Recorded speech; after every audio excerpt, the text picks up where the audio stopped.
Hey, hey, hey. Welcome to Teacher Goes World Read Aloud Day. We are so excited about today. So excited. Yes, so I am Erica Terry, and we have with us. My name is Elena Weinstein. I'm the COO with Teacher Goals Publishing, and I'm super excited to be here. Yes, we are so excited. And so, if you have not already done so, we want to know who we have with us. So make sure you put it in the chat so that we can say hello. So far, we see Miss Jen's first grade class is ready. We are so excited that you're here. We have Gainfield Elementary. Welcome, welcome. We have Miss Courtwright's third grade class with us today. So many. And I know that you all are so excited about our authors that we're going to have with us today. And so let's quickly go over the schedule so that we can jump right in to our read alouds. So excited. And so, for those of you that are with us right now, you're going to hear very soon from our first author, Reynolds, who is the author of Creepy Carrots, which he's going to be reading for us today. And then at 11:30, we have Suzanne Lang, who is the author of Grumpy Monkey, and she's going to be reading from her book at 11:30. Then at 12 o'clock, we have Julia Cook, who is going to be reading from My Mouth is a Volcano. At 12:30, we have our own Tricia Fuglestad, that's going to be reading from Peter Omnimeter.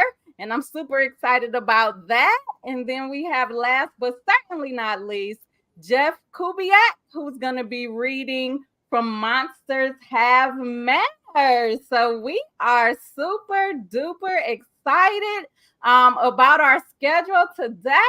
And we are going to jump right into our first read aloud. But before we do, I almost forgot to thank our sponsors who we have, and we're so thankful for them. Elena, do you want to go ahead and thank the sponsors? Yes, we want to thank. We have some awesome prizes coming from our sponsors today, so make sure you guys pay attention live because there's going to be some trivia questions that might help you win some of these prizes. We want to thank Quiver Vision, I'm going to say it wrong again, Copernicus, We Video, Do Inc. Apps, Artsonia, and iPivo. Yes, and so make sure, students, that you are paying attention as the authors are reading because they're going to be giving you the answers so that you can win. So we are so excited about all of our giveaways, and thank you for our sponsors. And so with that being said, we are going to dive into our first read aloud with Reynolds, who's the author of Creepy Carrots. But before we do, we have a cute little video for you.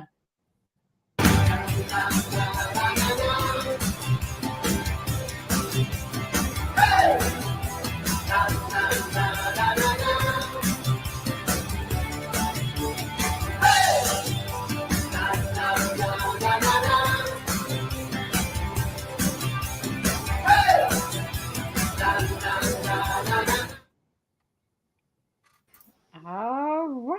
Welcome, Aaron. Hey, Erica. Hey, Elena. And hey, everybody who's joining us today. Happy World Read Aloud Day. So excited to be here and be part of things today. And if you don't know me, like these guys just said, my name is Aaron Reynolds.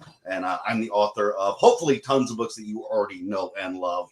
Books like Creepy Pair of Underwear, books like Creepy Crayon, and yeah, it's true, the one that started all of Jasper's creepy adventures, Creepy Carrots. And that's the one I'm going to be reading today on World Read Aloud Day. So what do you think, Erica and Elena? Should I get to it?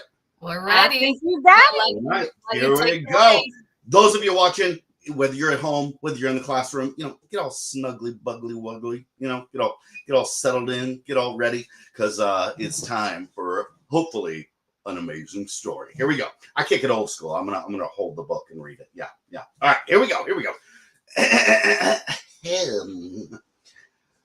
Creepy Carrots, written by Reynolds. Hey, that's me. Yeah, it's like I'm right here with you. It's cool. Okay, sorry. Illustrated by Peter Brown. Yeah, that's not me. No. Peter Brown is another guy. He's an artist who drew all these incredible pictures. Like, you see that picture on the cover, that right there? Yeah.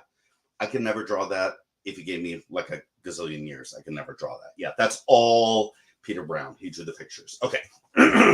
Here we go. Creepy Carrots. Jasper Rabbit had a passion for carrots, and the carrots that grew in Krakenhopper Field were the best. Fat, crisp, and free for the taking. He pulled some for a morning snack on the way to school. He yanked out a few on his way to Little League practice. He ripped them from the ground on his way home at night. Jasper couldn't get enough carrots until they started following him.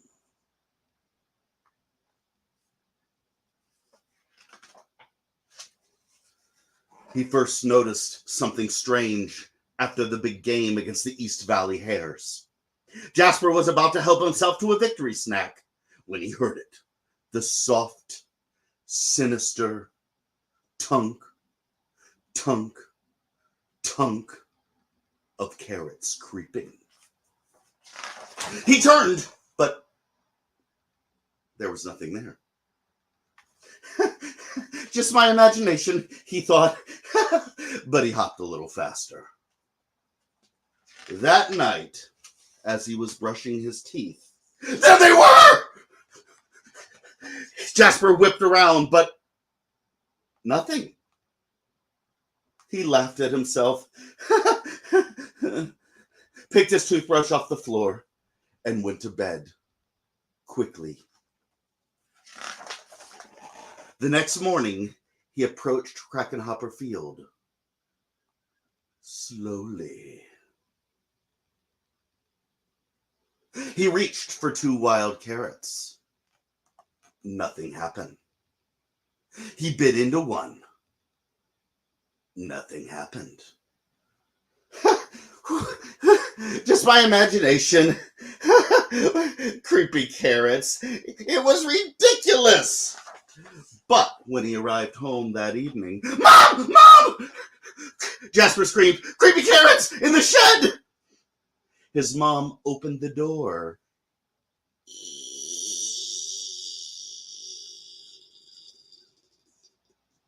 Slowly. There weren't any carrots. Not even the regular kind. There are no such things as creepy carrots, Mom said, shaking her head. Later that night, as Jasper lay in bed, he heard it. Breathing. Terrible, carroty breathing. And there, on his wall, "Creepy carrots!" he shouted, "Dad! Dad!" His dad thumped into the bedroom and threw on the light. They searched under the bed. No creepy carrots. They looked through the closet. No creepy carrots. They opened the dresser drawers. No creepy carrots. It's just a bad dream, son, his dad said, shaking his head. Now, go to sleep. Yeah, that wasn't going to happen. By the end of the week, Jasper was seeing creepy carrots creeping everywhere. There! In the window of the old abandoned house. There! In the gutters. Along the street. There! In the graveyard. Jasper knew his parents were wrong. Creepy carrots were real. And they were coming for him! But they couldn't get him if they couldn't get out. Jasper hatched a plan. First thing on Saturday, he grabbed supplies and headed for Krakenhopper Field.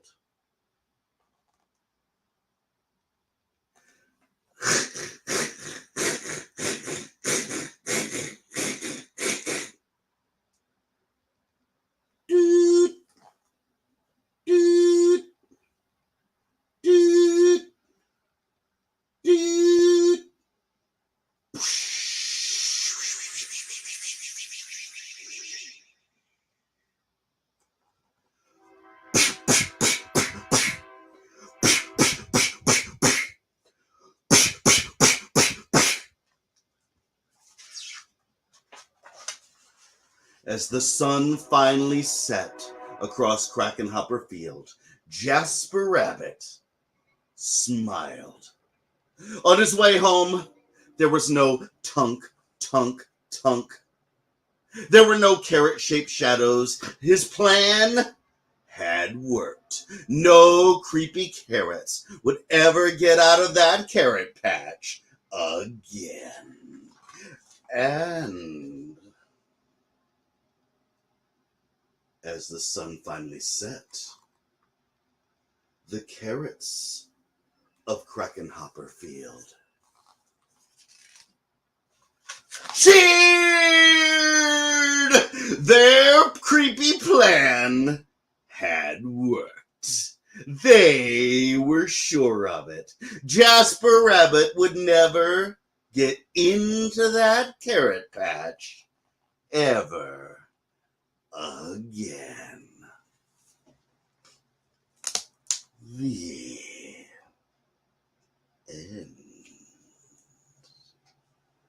Okay, great job, everybody. Great job. Oh man, I am so honored that I get to kick off our read aloud. That was so good. World Read Aloud Day. Thanks, you guys. Now, if I've heard right, a little bunny tells me that there are like going to be prizes during this whole thing. Yes, we have some prizes. I'm excited. Okay. For our classrooms and students. So students, get ready to start answering in the comment section. We're going to show you guys some trivia questions. Okay. And do I get to? Am I eligible for prize? No, I'm not eligible. No, I'm sorry, you're not. Unfortunately. I just get so excited about these things. Okay. All right. Okay, let's go to our first question.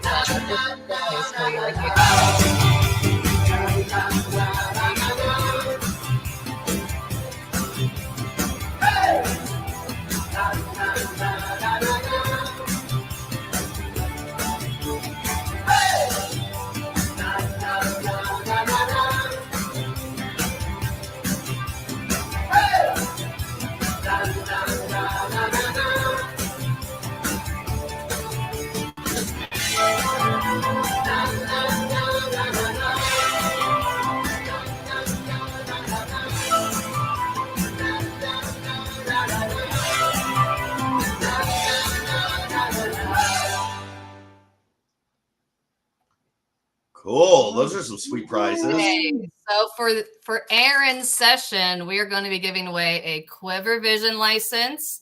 We have our Creepy Carrots drawing contest winner. And we have a Read Aloud bundle with some books and an iPivo stand that we're going to be giving out. Right. So let's start with our first trivia question for a Quiver Vision license. Okay, ready?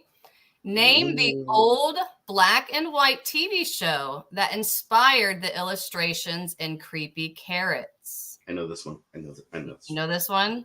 Okay, so let's share your guesses in the comment section. I'm going to be looking for correct answer. Let's give them some time. Yes, I see some answers coming in. We've got Frankenstein as a guest, the Addams Family. Don't see it yet. Keep guessing. Frankenstein. Twilight Zone. Oh, did you see one of those come in? Oh, I see it. There we go. Okay, I think we actually found one of our correct answers. So we have a winner. All righty. There is. Woo! Nice. Connor, way to go. Yes. Hey, so Connor, if you can, you are our winner. If you can email me at contact@teachergoals.com to claim your Quiver Vision prize. Yes. Let's go to our drawing contest for Creepy Carrots. Now, Aaron, I don't know if you know that we had a bunch of students submit drawings of Jasper Rabbit. Oh, so you get like, how are you going to choose the winner from that? Well, we have one chosen, but we're going to show you all that. We're going to show you all the entries on the next. I'm excited to see these. Yes, they were so good. Oh my gosh! Is that awesome? That is epic. You guys had so many awesome drawings. It was a really like. Oh my gosh! Some of these are like seriously like giving me the heebie-jeebies. Right. I know. I love how the different takes all the students have. I love it. Well, so our drawing contest winner for Creepy Carrots is Gun Rage in 2nd grade, submitted by Mrs. Greaves' class. Gun Rage, nice! He is going to be winning the prize pack from Artsonia with a bunch of different goodies with his drawing printed on them. So cool. Awesome. Okay. Yes. We've got another trivia question for you guys to win a Read Aloud bundle with books and an iPivo stand. And the iPivo stands are really awesome. I really want to get one. So let's go to our next question. Okay, we got another trivia question. Now, here's a little clue, but this answer can be found, I believe, in the activity book.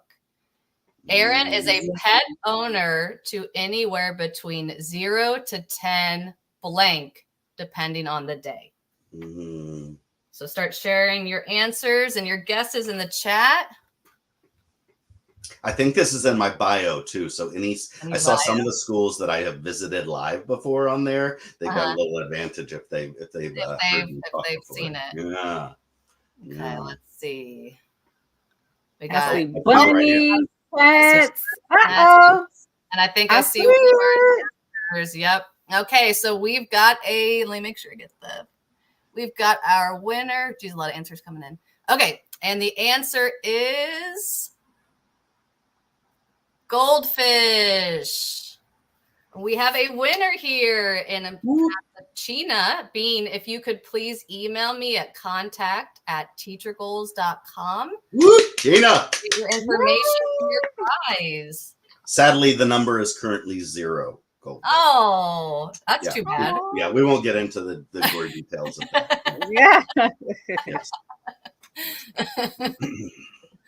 Okay, so let's head to our next giveaway.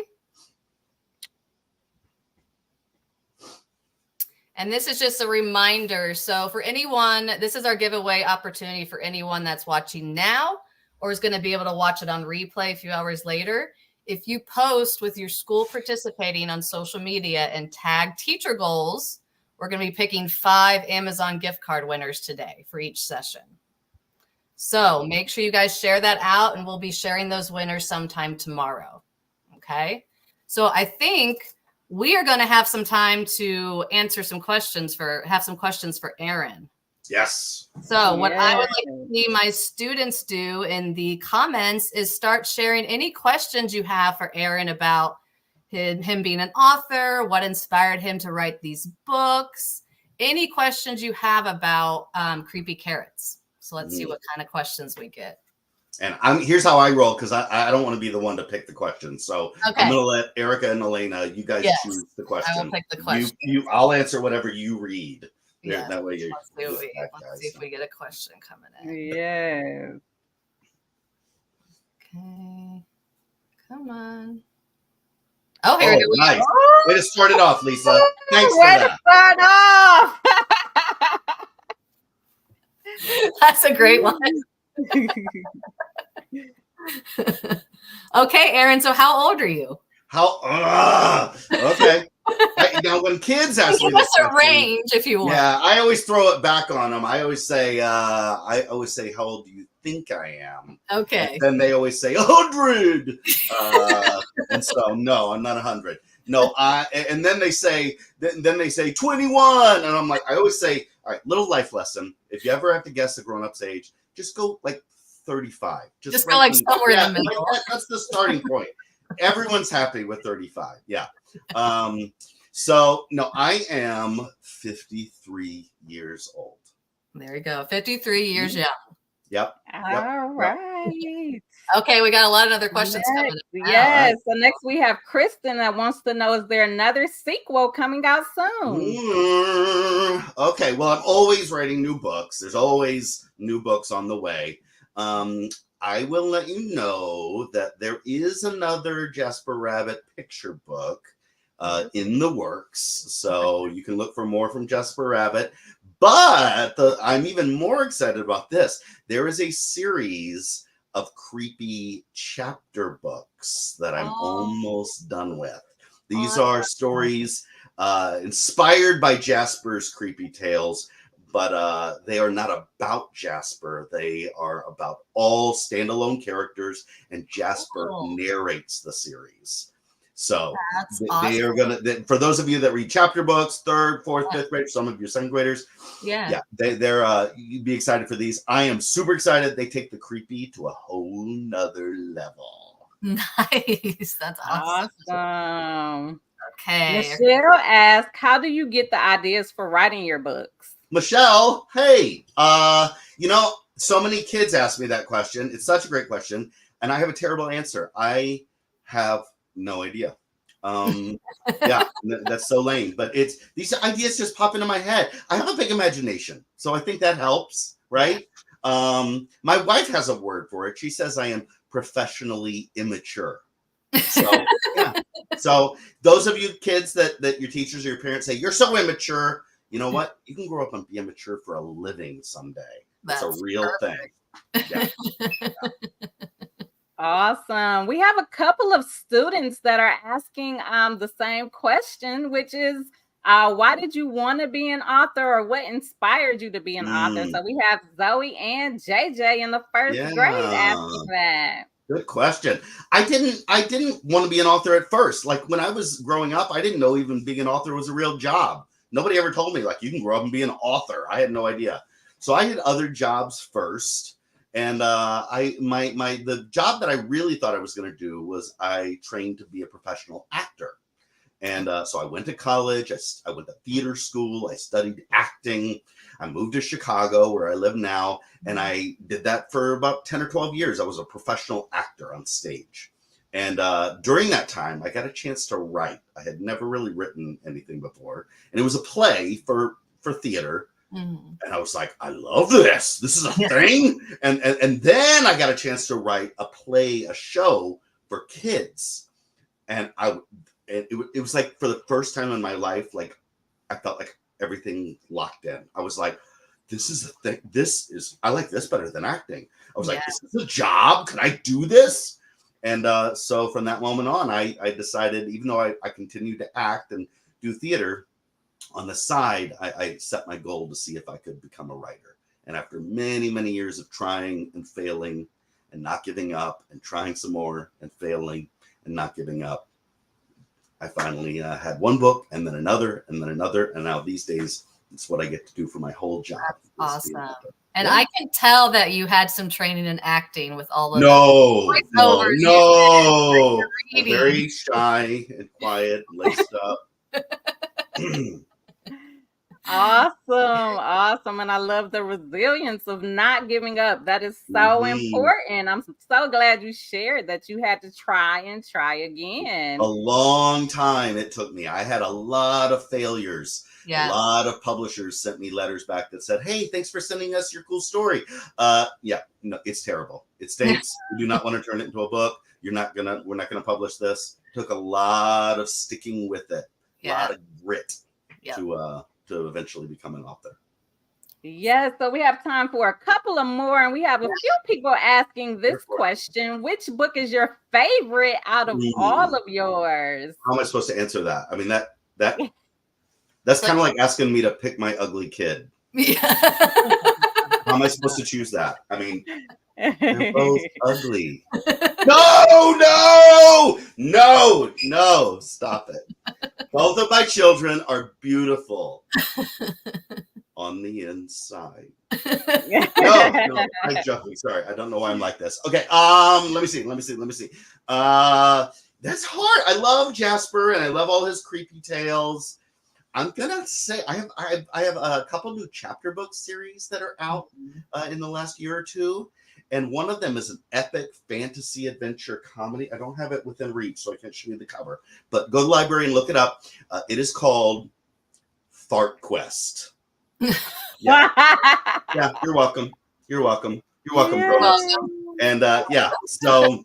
There's 4 books in that series. Super epic fantasy adventure. Lots of monsters, lots of wizards, lots of sword fighting, lots of magic. And it's about a group of kids, just like you guys, only they live in a fantasy world. So I think that's my current favorite of all. I love it. Yeah. I might have to check that one out. I think my son will probably like that. Yes. And so last but not least, we want to hear from the kiddos. So from class 1 and 2A, they want to know, do you like carrots or do you think they're creepy? Carrots are fine. I don't think carrots are creepy. What I do think is creepy, olives. No, I'm sorry. That should not be a real vegetable. It's not only do olives taste disgusting, they make everything they touch taste disgusting. Yeah. Like you can't pick olives off a pizza. It's ruined. It's just ruined. Right. If you can ruin a whole pizza, that's creepy. That's all I'm gonna say. Well, yes, we had a blast. We are so thankful that you joined us, and it was so much fun. Oh, thanks for having me, you guys. Thank you guys. So much. It sounds like you guys have an amazing morning, like laid out. I am so excited. I'm gonna like put this. I have a little work to do, but I'm gonna put this on the background. Awesome. Stay tuned with us. Throughout the morning. Yeah, we've got some awesome authors. We're so lucky to have all of you. Very cool. Very cool. Okay, well, thank you so much, Aaron. Thank you guys. Happy World Read Aloud Day. Yes. All right. And so the fun continues. We are not finished yet.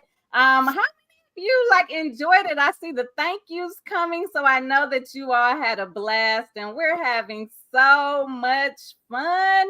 And so we definitely want to jump into our very next story. And I'm super excited to learn and hear from our next author, Suzanne Lang, who's going to be reading from her book, Grumpy Monkey. Grumpy Monkey.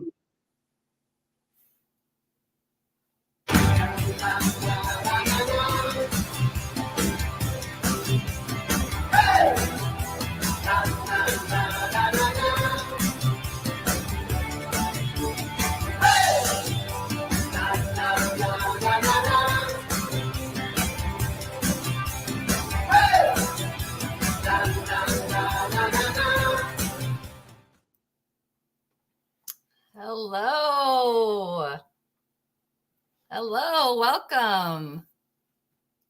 I think she's muted. Let me unmute. I think you're muted. Hello, sorry about that. Hello, it's nice to be here. We're so excited to have you. Yes. So I get into it? Well, let me do a quick introduction. Everyone, I think everyone probably knows this book already. Grumpy Monkey is such an awesome book. And we have Suzanne Lang here. And I'm hoping that if we have some time for questions afterwards, we're going to have some of our students ask you about the fact that your book is being turned into a musical and it's actually performed today, which is so awesome. So I want to hear more about that, I'm hoping, during the questions, but we will let you go ahead and take it away. Okay, thank you. Well, thanks for having me, everybody. I'm excited to read with you. We're going to read Grumpy Monkey.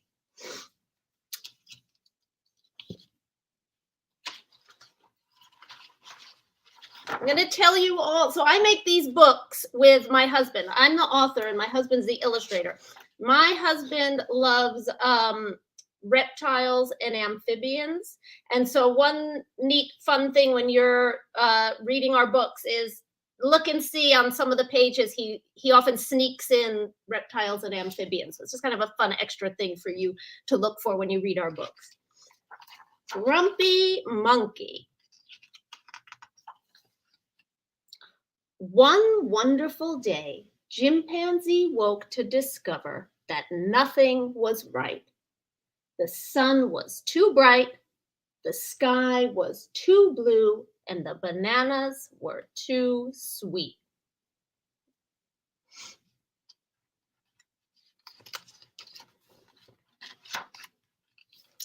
Jim was confused. What's going on? Maybe you're grumpy, suggested Norman from next door. I'm not grumpy, Jim insisted.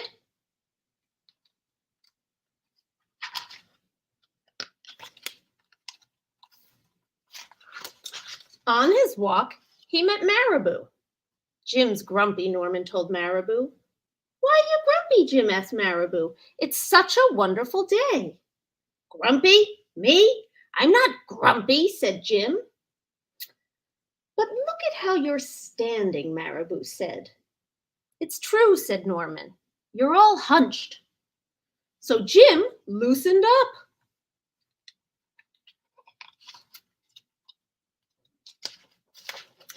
Then he ran into Lemur. Jim's grumpy, Norman told Lemur. Why are you grumpy, Jim asked Lemur. It's such a wonderful day. Grumpy? Me? I'm not grumpy, said Jim. Your eyebrows look grumpy, said Lemur. It's true, said Norman. They're all bunched up. So Jim raised his brow.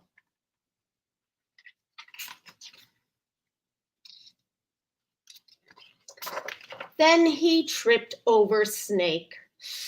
Oh no, said Norman. That's the last thing you need when you're feeling so grumpy. Grumpy? Me? I'm not grumpy, said Jim. Then why that frown, said Snake. I think it's because he tripped over you, Norman whispered to Snake. So Jim put on a smile. Finally, Jim looked happy. But he didn't feel happy inside. Everyone wanted Jim to enjoy this wonderful day. You should sing with us, said the birds. Jim didn't feel like singing. You should swing with us, said the monkeys. Jim didn't feel like swinging. You should roll with us, said the zebras. Jim didn't feel like rolling.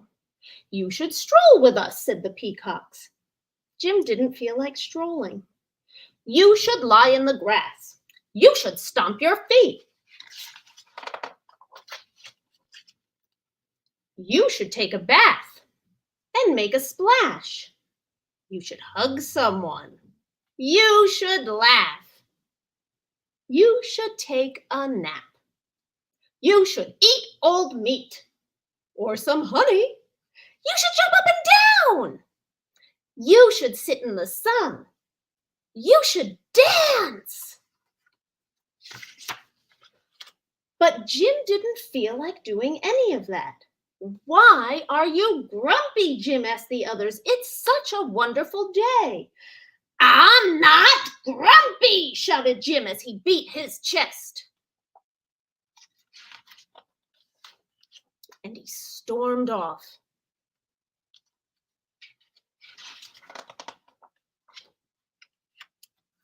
Jim felt sorry. A little sorry for shouting at everyone, but mostly sorry for himself. I guess I am grumpy, Jim sighed, and just as he was starting to feel really sad, he came upon Norman. Norman was slumped. His eyebrows were bunched up, and he was frowning. What's the matter? Are you grumpy? Asked Jim. No, I danced with Porcupine, said Norman. He got porcupine quills in his butt. Ouch! Are you okay? Asked Jim. It hurts, but I'll probably feel better soon enough, said Norman. Are you still grumpy?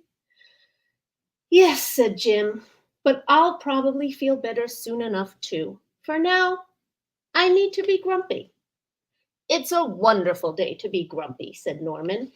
Jim agreed, and he already felt a little bit better.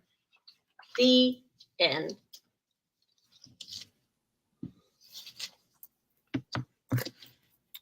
That was awesome. Awesome. Okay, well now, Awesome. like before, students, we are going to head into some trivia questions. So get ready and listen and get ready to share those answers in the comments. Let's see what. Oh, go ahead, Erica. No, I was gonna say I was gonna shout out a few. We have quite a few people saying how much they love the book. I have the Grumpy Monkey book and I love it. Wesley from grade 1. So hi, Wesley. Yes. Thank you.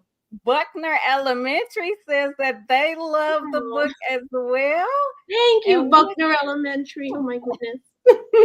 Yes, and we have Naomi in the 1st grade who says she has read it a lot of times. Oh, so Naomi, I bet you could have been shouting along with me. Sometimes when I read in person in front of school groups, if I have a lot of children in the group like Naomi who have read the book a lot, I have them shout with me, I'm not grumpy. It's very fun. I bet Naomi could do that. Probably was, I'm gonna guess, in the background. She probably was. Awesome. So I just wanted us to share that. Thank you all. And they're still coming in. So yes, so many people love the book and it was so fun. And so we are going to get into our giveaways. Okay, so for these giveaways, we have another Quiver Vision license. And if you don't know what Quiver Vision is, they are an awesome app that has coloring pages that come to life with augmented reality. So we might see a little bit in some augmented reality in our last 2 books that we have. And then we have our drawing contest winner for Grumpy Monkey. And then we have a book bundle with some books, and we're going to have some WeVideo swag being sent out in that book bundle too from our sponsor WeVideo. So let's go to our first trivia question for our Quiver Vision license. Okay. What is Grumpy Monkey's actual name in the story? So start sharing your answers in the comments. See if we get them in. Okay, right, let's try to kind of see. Well, we got a lot of them coming in. Okay, there we go. Oh, that was they got that one pretty quick. They got that one pretty quick. Okay, so let me find the very first one. That I don't want to make sure I skipped. Oh my, I got to keep up with them. Okay, I think I got it. So we've got a winner, and the answer is Chimpanzee. We had a lot of Jims coming in. People got that one fast. I think everyone knows this book pretty well. So Jennifer, if you could email me at contact@teachergoals.com, let me know what you won, and I will make sure that stuff gets out to you. And next up, we're going to have our drawing contest winner for Grumpy Monkey, which they're going to be getting a bunch of prizes with their drawings. And the drawing contest was so much fun. All the students that participated, we had such awesome work come in. So let's take a look at those Grumpy Monkeys. There we go. Wow. Oh, these are incredible. I'm glad I wasn't judging it. I know. I know, right? Hard. I feel good. They're Oh awesome. my goodness. So these are all of our winner of the contest for Grumpy Monkey is Molly, submitted by Heidi West on Facebook. And congratulations, Molly. That's fantastic. Yes, congratulations. It really looks like chimpanzee. I'm so impressed. I know. They did such a good job. She did a really good job too. And I think I saw her in here watching right now. Oh, I hope so. I hope I she think knows I she did. won. Yes, it's here. Okay, so we have one more giveaway for Grumpy Monkey. So this giveaway, they're going to get some of our books and some WeVideo swag mailed out to you guys for your classroom. So let's head to that trivia question. See who can snag this item. Okay. Suzanne not only writes children's books, she also writes for blank. You take some guesses. I think if you have to kind of figure it out, you might be able to find out the info online if you need to search. Start throwing some guesses in. Okay, let's see. Okay, we've got some guesses here. National Geographic. That's an interesting guess. Right. I see it. I see it. Yes. I think I'm going to go with the first one here. Okay, so it looks like we have a winner, and our answer is TV, or more specifically children's TV, but she also has written for Nickelodeon and Cartoon Network. We might have to ask some questions about that because that's pretty cool. So Kristen, you are winner of the book bundle and WeVideo swag. If you can email me at contact@teachergoals.com. Awesome. Awesome. And then again, for our people that are watching on replay or want another chance to win, make sure to share on social media pictures of your classroom participating and tag @teachergoals. And we're going to be giving away some more Amazon gift cards. And then we also have a few extra Do Ink app codes to be giving away as well. So make sure you guys post that stuff. And we do have extra time, so we're going to be able to open up questions in a Q&A. So if you guys want to start asking your questions for Suzanne and about Grumpy Monkey, I think I mentioned before, but she's in a musical now. So questions about that. Let's see what questions we get in. Yes, and we already got a few coming in, so we can jump right in. The Learning Vine wants to know, how did you come up with the idea of Grumpy Monkey? Well, that's a very good question. So as I mentioned, I make these books with my husband, and most people assume that the Grumpy Monkey might be based on one or both of our children.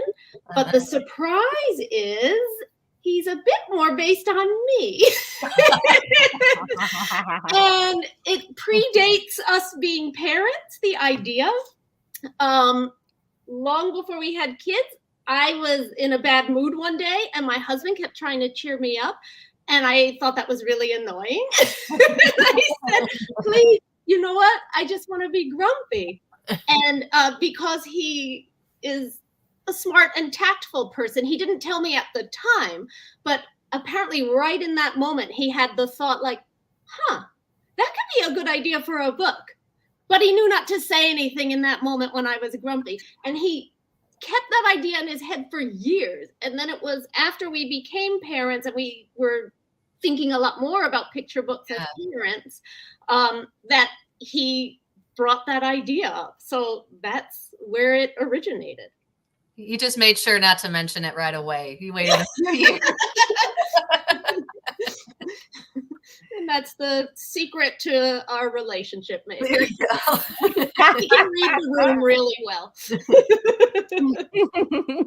Well, yes, that is awesome. And speaking of your husband, we have a few people asking about him and how he creates the pictures. That is a great question. So he starts off with sketches. So it all starts with pencil or pen on paper. And when we are working on a new book, he's just doing really, really almost it's not quite stick figures, but really basic sketches, really fast. So he's just getting all of his ideas of like what could happen in each picture. And then he starts to refine them a bit. And from there, he moves to the computer. And then he does the rest of the work, like really refining them and coloring them in, and everything is on the computer. Awesome. And so we do have a question from Kim about the shows that you've written. And so how many, or just tell us about that? So I don't know how many. And I've both written and what they call produced TV, like cartoons. So the stuff I'm doing most recently in the TV world are more specials, and specials that are adaptations of books, actually, but not my books. Most of the things that I am adapting these days are books by Julia Donaldson and Axel Scheffler. And so I think those specials, so there's things like, there's one called Zog, one called Zog and the Flying Doctors, Superworm, The Snail and the Whale. The newest one is called Tabby McTat, but I think these are all being produced in England, so I don't think that one's come here yet. But yeah, so there's a bunch of those specials that I've written, and I co-write those with Max, my husband. And then TV episodes, I don't know how many. A lot. Medium amount. I don't think, not like a ton, but a medium amount, I would say. That's awesome. Yes. And so we have Genesis in the first grade wants to know, how did you come up with a monkey for the character? So that's a great question. And first, I'm going to point out, he's called the Grumpy Monkey. He is actually a chimpanzee, which is technically not a monkey. And in some of our other books, we have some graphic novels about the Grumpy Monkey where his mother does this thing called a primate primer, and she talks about the difference between different apes and monkeys. And but we call his nickname is the Grumpy Monkey. He got it from his mom, is the whole backstory of that.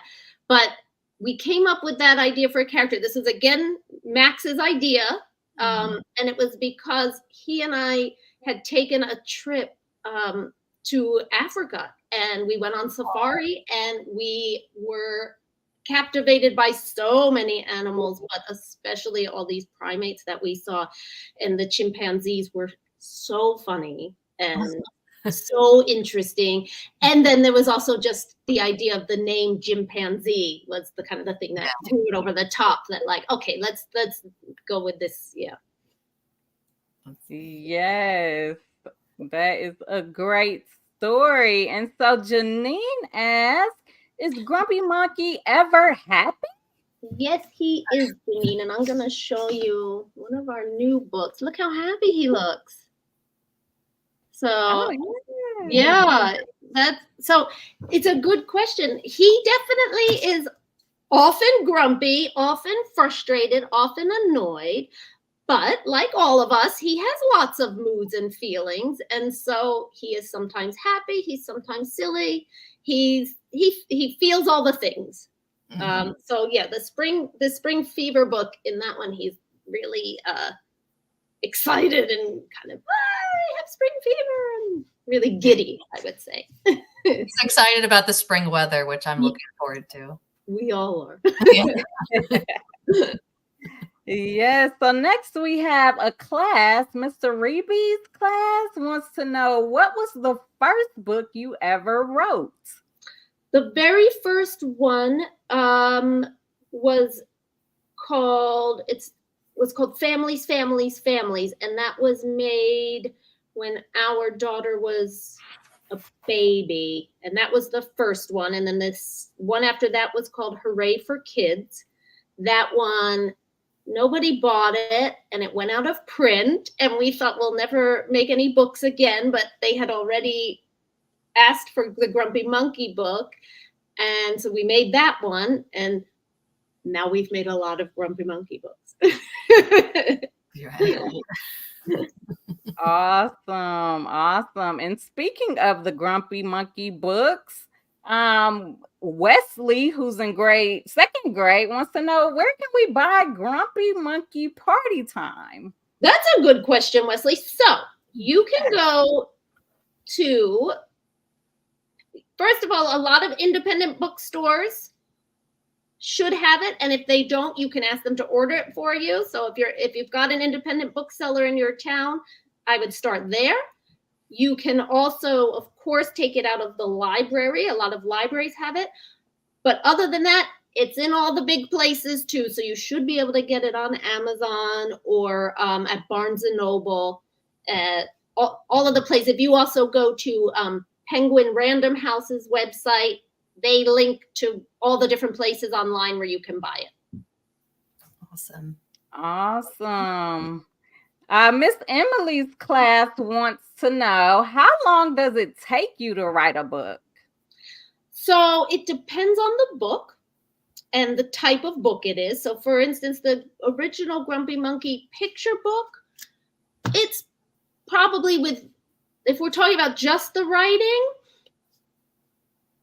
I'm not working every day, 8 hours a day, just writing that, but I would say it's a couple of months of, you write a draft, then you share, then my first editor is my husband. I share it with Max, and then he kind of sits with it, and then he gives me his thoughts. I might rewrite, then we send it to our editor. Again, I might do some rewriting. So with that process, it's probably a couple of months. Yes. And so we know that you have children, but Katie wants to know, do you also have any pets? Well, Katie, you asked quite a question. Yes. Yes. And I'll try to remember. Okay. Ready, Katie? 3 dogs, 1 cat, 3 guinea pigs, 1 dwarf hamster. Wow. We have 2 geckos who are like a couple. They are they lay a lot of eggs, and so we have 10 babies from them, like in various stages of baby gecko-ness. Wow. There are frogs in this house. There are a few different kinds of lizards and turtles, and we have koi fish. So yeah, we've got a couple pets. That was a good question. That's a little mini zoo. So you can see there's, like, Max likes drawing animals, and we live surrounded by inspiration. Yeah. Wow. And no monkeys yet. No monkeys. Not yet. No. Just my kids. Just my kids are the monkeys. Yes, that is so awesome. And Miss Katie says her class is so excited about your pets. I think we all are. Like, it's pretty fun. It's a lot of work. Yeah. It keeps us busy. Yeah. We get a lot back. Yes. And so I think we have time for one more. And so we have a combination here of people asking, like, how old were you when you started writing books? And, how long have you been writing them? So that question has come up a few times. Okay. So I guess when I started, if we're talking about writing the books that actually eventually got published, I was probably about 36, 37 when I started writing those books. If we're talking about if we're talking about writing books for myself or as part of, I've been writing stories since I'm a kid. Yeah. So, because it's not just about the books that you can buy in a store. I'm sure there are a lot of you out there who write books, and you should just keep writing books. Yep. That's good advice. That's good advice. That's how you become a strong writer. You keep practicing and keep writing. Yeah. And I think one of the things that I see a lot in young writers is that can be trickier for us adult writers is young writers often are so receptive and open to their ideas. So you don't stop yourself. You have an idea and you don't second guess it and you run with it. And I always am trying to look at how a lot of kids I know write and remember that when I'm writing, because as an adult, sometimes you start, oh, well, maybe this isn't a good idea. Oh, well, maybe I shouldn't do that. And you start to sort of overthink, or you can worry yourself out of writing something. So I would say for all of you who are out there who love to write or drawing is another form of storytelling. That's visual storytelling. I'm sure some of you do both. Just keep doing it. Just keep doing it. It's a wonderful thing to do. And then show it to your family and your friends, and see what people think. Yeah. Yeah. That's good. Well, yes, this was amazing. And we keep hearing the same thing, that it takes more than one book to become very successful. So thank you for sharing that with us. Don't give up, kiddos, on your dream. Like, it can definitely become reality. So that is awesome. And Miss Emily says that her class was so excited to hear your answer to their questions. So thank you for being so willing to answer all of these questions. That is my pleasure. Thank you for asking such good questions. There are a lot of great questions. Yes. And then Miss Jeanette says her students enjoyed hearing the different voices of your characters. So thank you for that as well. I'm glad that you liked that. Thank you. Yes. All right, Elena, any last? Well, no, I just want to thank you so much for joining us today. We really, really appreciate you giving your time and the joy of Grumpy Monkey with all of us. Yeah. And just thank you again. Well, thank you all. Have a great World Read Aloud Day, everybody. And everybody keep reading and keep writing. Thank you. Awesome. And so we are having such a great time. This has been a phenomenal start to our World Read Aloud event today, and we are not done. We are going to keep the party going with our next author, who is Julia Cook. She is going to be reading from My Mouth is a Volcano. But before we bring her up, I know we're on a new hour, so let's just take a couple of minutes to find out who we have here with us. I know that we had some people join in earlier, and so let us know, teachers, parents, schools, librarians, and readers from around the world. Tell us where you're joining us from in the chat. And so who do we have here? I've seen so many classes. And so we are just so excited that you all are here. We have Allendale Elementary School. And so welcome, welcome, welcome, everyone.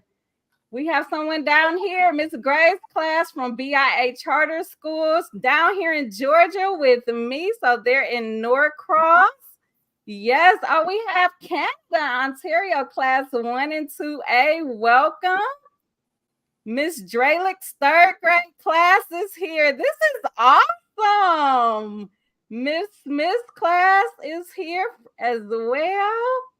We have 4th grade from Eugene, Oregon. Whoop, whoop. I love it. Whoop, whoop. We have the fantastic 1st grade from Northeast Harbor, Maine. Welcome. Welcome. We have the learning or 5th grade from Belgrade Central School. Welcome. We have the Learning Vine from Arizona. So this is just amazing. And they just keep coming in. 3rd grade, Miss Miller. 4th grade, not intermediate. So just awesome. We are just excited. Thank you all for joining us. Yes. Okay. Okay, you ready to head to the next book? I am pulling it up now. And so we are right on time for our next author, Julia Cook. My Mouth is a Volcano. And we're going to watch a quick video.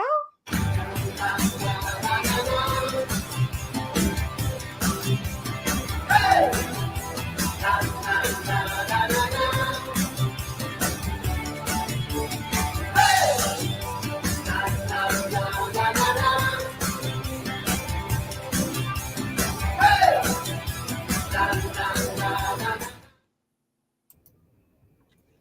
Hello. Welcome. I'm in a car It's okay. in between school visits. So that's how that works. In New Jersey right now. So how are We you? will take you however we can get you in a Thank car. you. Yes, we're I doing did try to great. get into the school before it started, but then I thought, well, then I'll be late. So I'll just stay in my car. So how are you? We're doing great. Thank you so much for joining us today. Oh, I can't wait. It's going to be fun. Now, I have to ask before we get started, do you have the little doggies with you? Oh, absolutely. We got to show them off. This is a dog sandwich. This is Kirby and this is Tommy. And they weigh about 3 pounds and they're really cool. They're fun. They're so cute. I was commenting yesterday when we did our check with her that they're so calm and quiet and well behaved. Pretty mellow. Yeah, they're so well behaved. Okay, well, we are super excited to have you read My Mouth is a Volcano today. So I guess we'll go ahead and let you take it away. I'll add your reading to the stage. Okay. Start right in the story here. All right. I need to see words. Do I click on something or let's see. You should have full control of the screen. Do you? Okay. All right. So I just see my screen, but I can't click on the story. It's up, but how did I do something wrong here? I see me and I just can't click on the story. Okay. Are you able to click on it on your computer? I see me and I see the story, but when I click on it, when I try to advance it, it won't advance or anything. So, are you trying to advance it within StreamYard or on your screen? Yeah, well, I opened it and then you clicked on it, but then I can't, I can't do anything with it. It doesn't, like when I push a button, it doesn't advance. See, we have technological problems, guys. So everybody does, and we have to figure it out. I have to be bubblegum brains here. Let me remove it and see if you bring it back up yourself. Okay, so I'm gonna try that. I'm gonna remove it, and then you bring it back up, like we did yesterday. Let's see.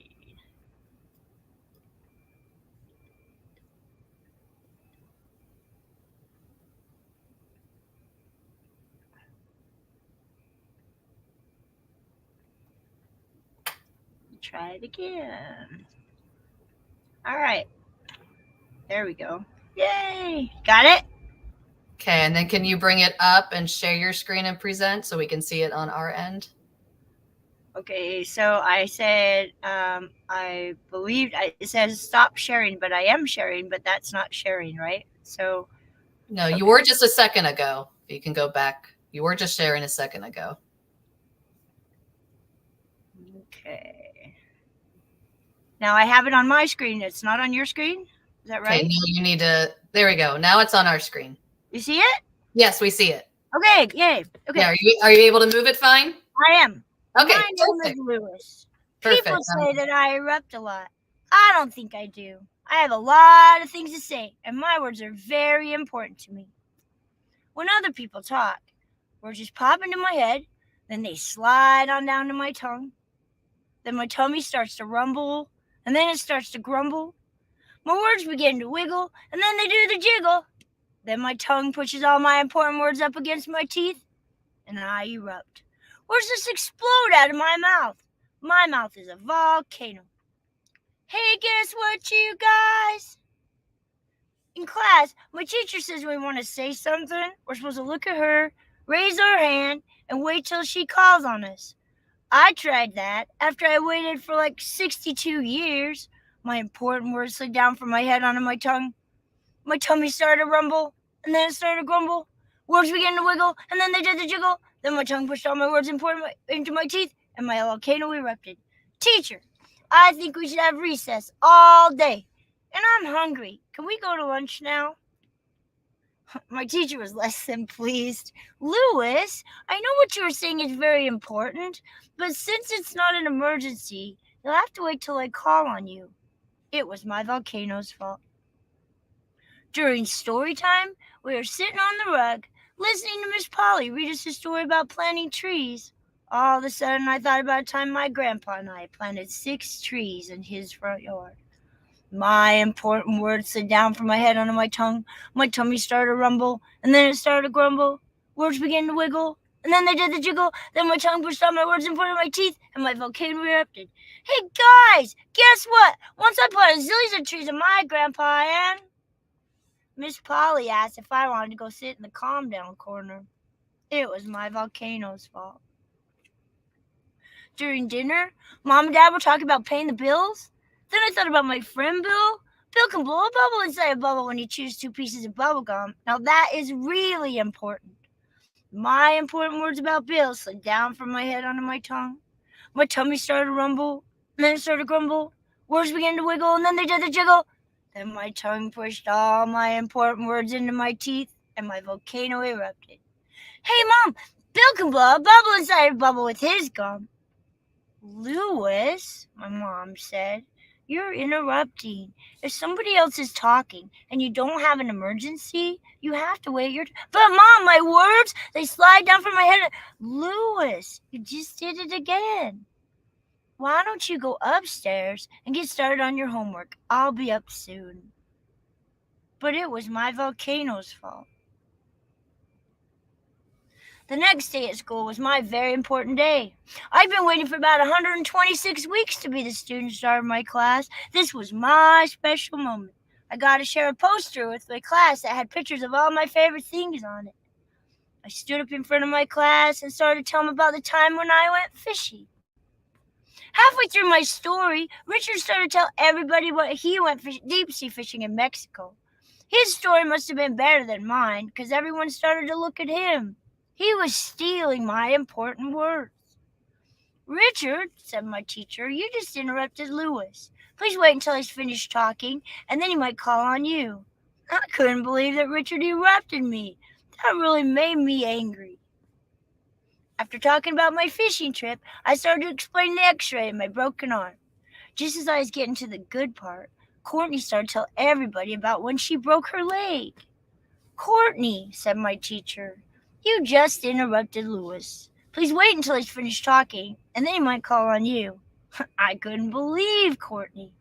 She started talking right during my 15 minutes of fame. She ruined my important words and almost stole my moment.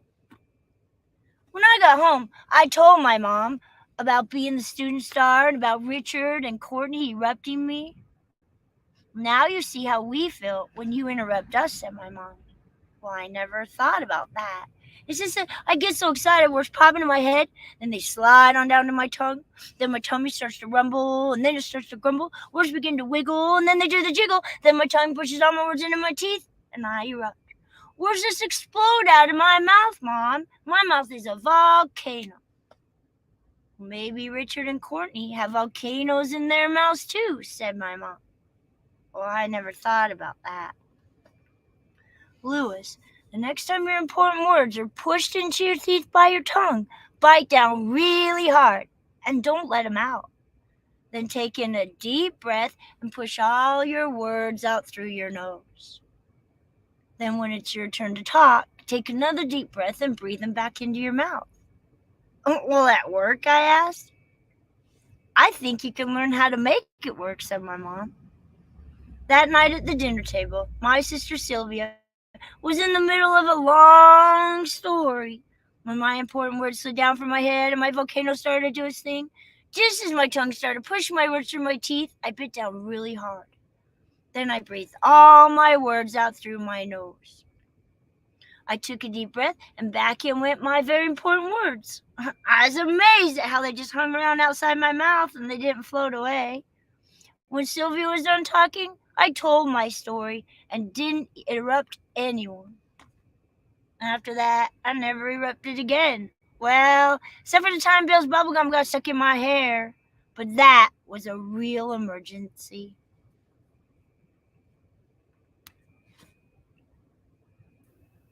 I love it. You do a great reading of that. I like your voice for him. That was awesome. We've got we have so many people joining us. Derica, just keep looking at all the places we have joining. It's crazy. Yes. Gambia. It's awesome. Yes. Yes. Well, and so I think it's like a huge, huge honor to be asked to be on this. I mean, wow. Thank you so I much. saw your email. I was like, oh my gosh, I'm so excited. Well, we're glad you could fit us in between your school readings. Thank today. you. Yes. Okay. So would we we already have the questions coming in. Like, this is amazing. They're not waiting. They're not waiting. Yes. And so let me get our giveaways. It is giveaway time. And so for those of you that are just joining us, make sure you're ready to respond to the questions in the chat. So take it away, Elena. Okay, so we have some more awesome giveaways for this session. We have another Quiver Vision license. We have our My Mouth is Volcano art contest winner. So we have all your drawings. And then we have a Do Ink Apps downloadable code too, as well as one of our prizes. So first we have another trivia question. So let's see our question for our Quiver Vision winner. Okay. What happened to Lewis when he was about to erupt? What happens to him when he's about to erupt? Let's see. We'll get some answers in. And make sure you're putting them in the chat. Yes. Let's see. Put them in the comment section. Okay. Well, let's see which one I get close to it.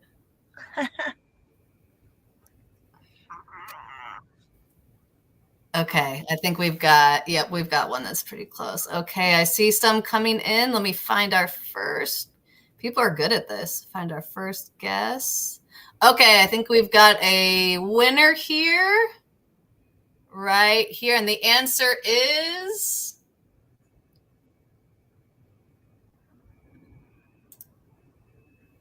He rumble, grumble, wiggle, and jiggle. So we had a lot of people answering jiggle. So we have Emily Wilson from Allendale Elementary School. You are the winner of our Quiver Vision license. If you can please email me at contact@teachergoals.com and let me know which prize you won. Hi, Allendale. I love you guys. And now we have our awesome drawings for My Mouth is Volcano. Yes, and they were amazing. Oh, those are so cool. See, do you see the one in the bottom right that kind of looks like a horse? Yeah. That's my daughter's interpretation. She morphed him into an animal. Okay, so we have, this is an exciting one because this is our international winner. We have a student that's international for us winning this one. And our winner is Gavish from Millennium Global International School in Nairobi, Kenya. Wow. So isn't that awesome? Yeah, so he's going to be getting some prizes from Artsonia with his image that he did for My Mouth is Volcano. So congratulations. Awesome. Yes, congratulations. Hopefully he's watching. Okay, and so we have another trivia question for a Do Ink Green Screen app code download. So this question is a fun one. I like this one. Yes, I love this one too. Okay, so Julia has a set of unique skills. She can play a blank while riding a unicycle. Ooh. So take some guesses. You might have to maybe search online to find it, see what you can come up with.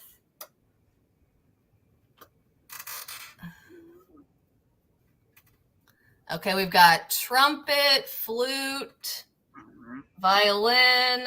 I haven't seen it yet. Kazoo, harmonica. Nope. Keep guessing, guys. Guitar. No. Bongos. Nope.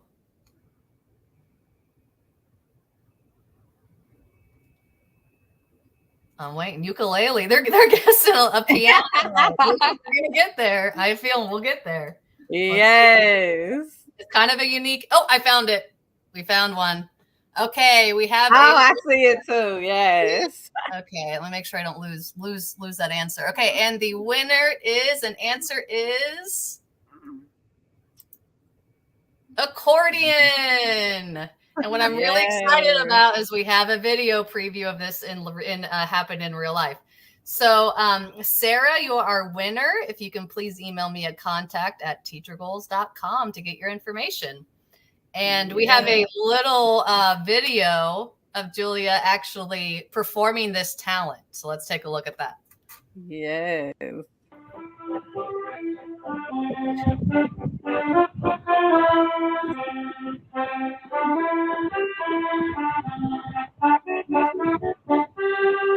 Wow.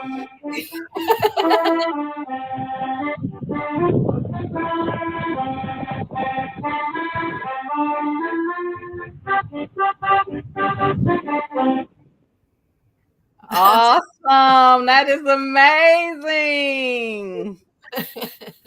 I can't even like play something with, both feet on earth. Right. Like that. Right. That is amazing. Awesome, unique talent. I know. Wow. I think you might have some questions maybe about that talent. Yes. My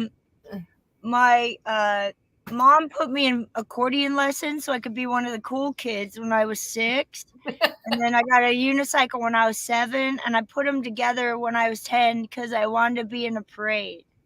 That's so cool. It just popped in your head. Yeah, I mean, what a combination to come up with.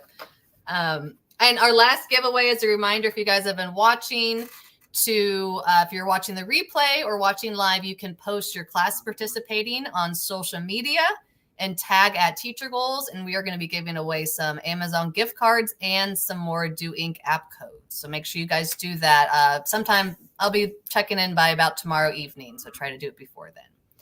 So I think we'll have some time to have you answer some questions from the audience.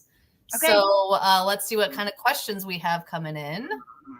Yes, and they are already coming in. But before we do that, I thought this was so cool. Miss Erin says that they have a unicycle club at their school. That is unique. I need to go there. Yeah. That would be so fun.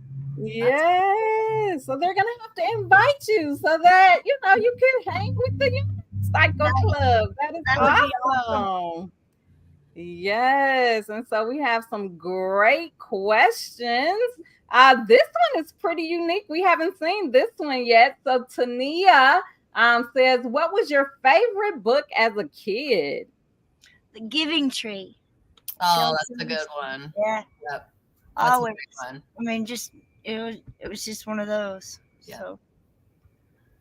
Yes, and so we have Miss Portia says Eli. I'm assuming it's a student in our class wants to know, how do you change your voices up like that? Well, I kind of have a squeaky kid voice, and it just seems like when you write that character, you kind of become that character.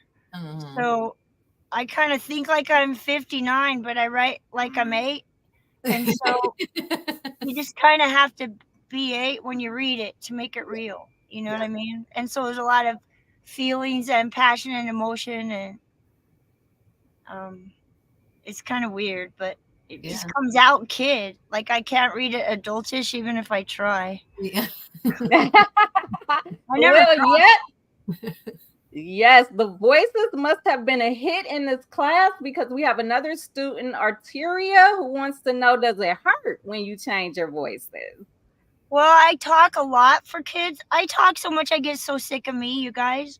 I just talk all the time. And sometimes, my husband says, "Wow, I'd pay you to be quiet, I think."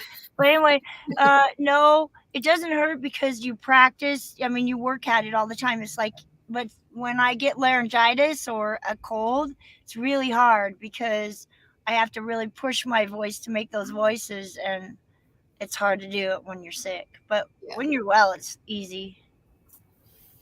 Awesome. So we have Miss Jill's class wants to know how you came up with this book.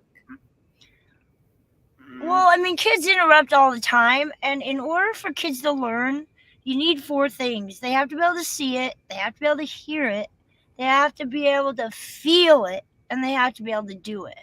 And kids love volcanoes because they're going to erupt. And that's kind of like your own thoughts, I mean, they just bubble inside of you and then they just blast out, and it's really hard to stop it. So it's a lot easier and more fun and interesting to call it My Mouth is a Volcano than How I Quit Interrupting. I mean, why not talk through fun stuff that kids are interested in, because then they can relate it to what they already know, and that's a win. It makes it fun. Yeah. Yes, it does. This book has been out 17 years, and every time it goes to reprint, we change it a little bit because kids change. So the first version says, "I got a timeout," and now it says, "I needed to go to the calm down corner and think about it," because I want the books to stay current for the kids these days. And it's so important to know that our kids these days are different from the kids 10 years ago, 5 years ago. So if the books kind of change a little bit, then each book I like to say is a work in progress. Like they're never finished. You can always make them a little better. Yeah. And if they don't work, if my books don't work for somebody or they offend somebody, then I change them, because the books are there to help you. And if it doesn't work for all kids, then it doesn't work for any kids. So we fix them. They are always a work in progress. That is so awesome. So good to know. And so at Miss Caitlin's school, the 3rd graders would love to know what inspired you to start writing and at what age?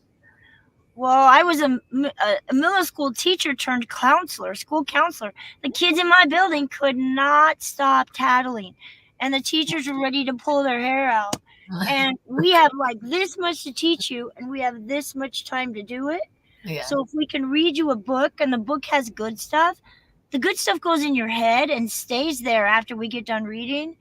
It's like the vehicle that transports the good stuff into your brain. And I couldn't find a book on tattling, so I just wrote one for my school. And it worked. And the teacher busts in my office one day and says, "You should do something with this." So I grabbed a book off the shelf and pulled out the publisher information and called them. And I said, "I'm a school counselor from Nebraska, and I just wrote a book on tattling. It's working." And they said, "Send it in." So I sent it in, and they called me back. They said, "Do you have any more? We want to publish this." I said, "How much do I have to pay you?" They said, "We'll pay you." I dropped the phone. And they said, "Do you have any other books?" I said, "Well, when I was little, I used to interrupt all the time. I used to interrupt so much, my babysitter said, your mouth is a volcano." So I have that one. She said, "Send that in." And that book was dedicated to my babysitter when I was a kid. Oh, that's sweet. She used to say, "Julie, you blab, blab, blab. You need to stop talking. Your mouth is a volcano." And so... Awesome. So we have some questions about the dogs for those of you that may not have been on at the beginning. Yes, we see them again. And so what are their names? This is Kirby. She's 12. She's an applehead teacup chihuahua. This is Tommy. She turned 4 yesterday. She is an applehead teacup chihuahua. And they are service dogs for Child Watch, and they help kids stay safe by teaching kids not to go up to people with dogs. Oh. And I think you said that you bring them to all your read alouds, your in-person read alouds. I do. And, I always say, "You wouldn't go up to a dog, would you, if you were not with your mom or dad?" And they say, "No." And I say, "Really?" And they pull this dog out, and they say, oh. Yeah. A scooper doesn't pick ugly dogs to trick kids. So if I teach kids to be smart with these dogs, then they're safer. Yep. So Yep. it's with the scooper book. Yeah. Yes. And so then Susan asked, is Lewis's dog inspired by either of your dogs? Lewis is my father's name, and he always had this knack for accepting me for who I was, which is a person with ADHD and in 7 rooms at once. And they didn't even call it back then ADHD because I'm not old, I'm medium, but they called it BRAT. They just thought I was a brat. They didn't know I had ADHD.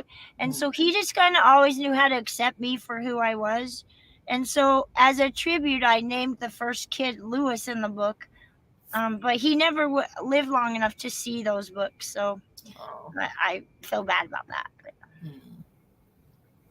Oh, yes, we totally understand that. Stephen says, what book did you have the most fun writing? Probably I'm a Booger, Treat Me with Respect, because everybody picks their nose and I need to turn people into booger experts. So use a booger ghost, and wash your hands. It's so funny because I'll start reading that to little kids and they're picking their nose while they're watching it. They don't even know they're picking their nose.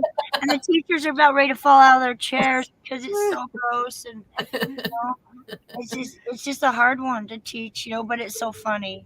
People just laugh. And then the new one, I have ants in my pants. That is fun. That is Lewis too. And that's just a blast. That one's funny. Love it. Well, this has been so great. We have Alejandra who says, we love your books. They're from the American Institute of Monterey. And we had such a good time. The voices, the unicycle, like this was just great. Thank you so much. Thanks a lot. Yes. Thank you so much for joining us today and giving us your time and sharing your wonderful book with us. Oh, it was an absolute honor to be part of this. Thank you so much. Thank you. Thank you so much. Bye. Okay, we got those little doggies. Yes, that was fun. That was a blast. The video, I hadn't seen it, so I just was like, OMG. I met with her yesterday, and she said, "Well, I have a video of me doing it." I was like, "Can you send that to me?" Yes, well, that is awesome. That is awesome. And so we are so excited. So excited. We are keeping the party going. And we have our next author whose character was on a cruise with me, guys. Our Peter Omnimeter. We are so excited to meet Peter today. So yes, we are going to dive into that right now. So let me start with our video.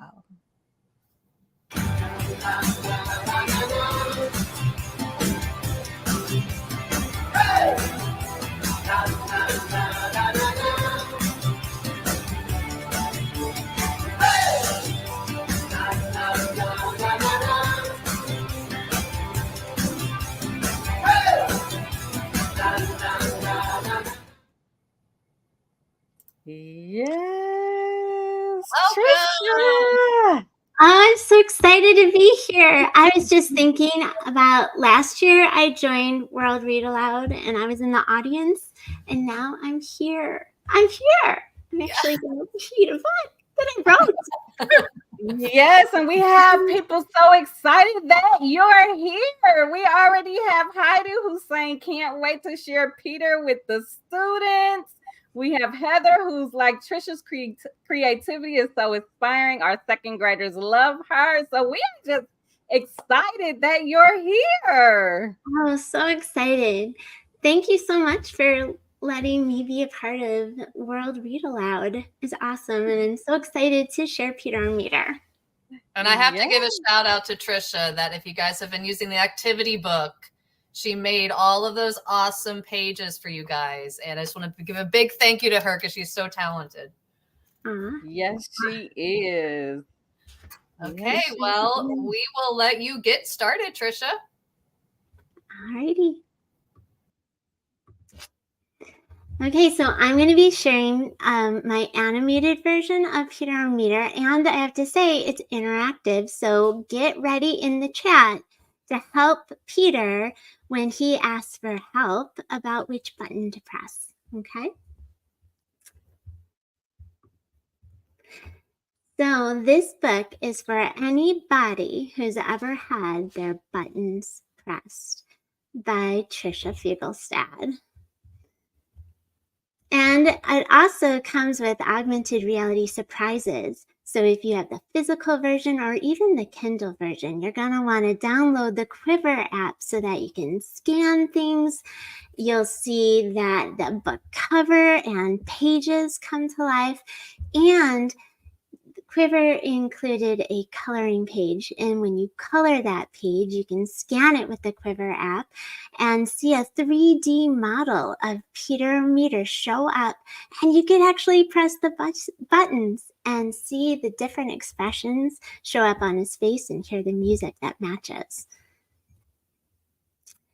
So I'm going to start out. Hi, reader. I'm the author of Peter Omnimeter, and I dedicated this book to every child who has ever flipped their lid, let off steam, soothed themselves with a calming dream. Remember, it's okay to feel any which way. Hi, reader. I'm Peter. I need your advice for my newly upgraded emotion device. When you notice my feelings are brewing inside, you can press on my buttons to help me decide. Peter Omnimeter by Tricia Fuglestad.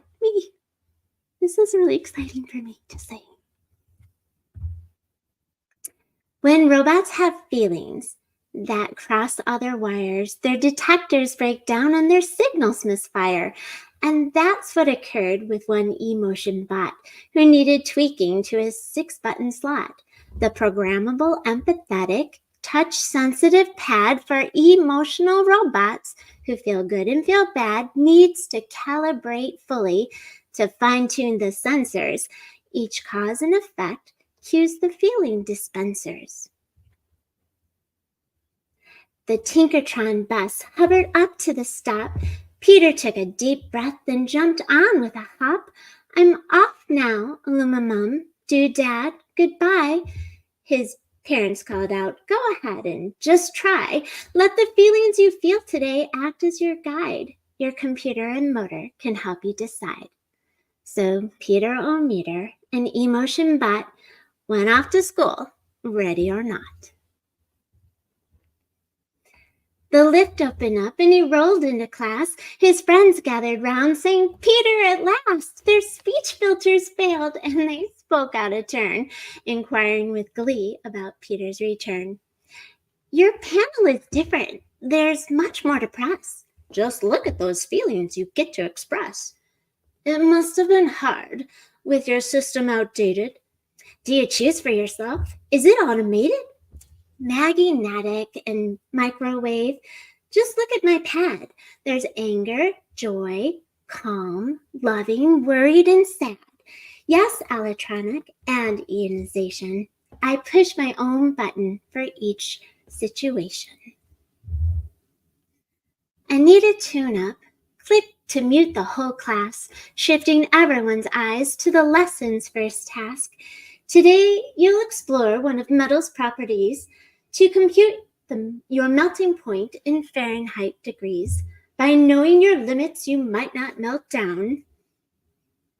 Arrgh, if ye be weak, jeered the rowdy class clown. Ye mateys are soft, he declared from the table, then crashed to the ground, since his perch was unstable. You lad thought, what a crumpled up mess! You're quite out of order. Your framework looks stressed. Peter's processor spun in his sprockety mind. Spurring further feelings, he strove to define. He looked at his friend. He was damaged, confused.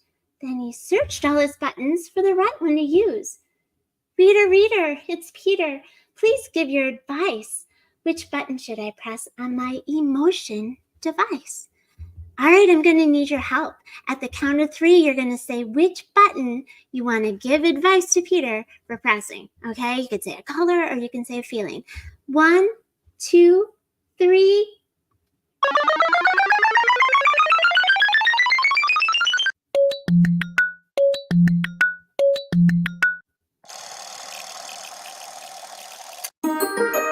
Thanks for your advice. So you're helping to calibrate Peter's emotion device. He clicked Cyber Sad, that's the blue one, with a flood of compassion, and lifted up Arg, full of dents and some smash-ins. We'll go to the shop with him, Peter suggested, to get him smoothed out and ensure he's well rested. At recess, the robots rolled under the dome, recharging as light shined bright on their crown. Peter, watch me! I can hang from one cog! Peter called out, is that safe, Analog? Heat flashed Peter's motor. His gears shifted speed. Valves rapidly fluttered. Which switch do I need? Reader, it's Peter. Please give your advice. Which button should I press on my emotion device? Gonna need your help again. At the count of 3, shout out what button he should press. Give that advice. 1, 2, 3. Now send it away.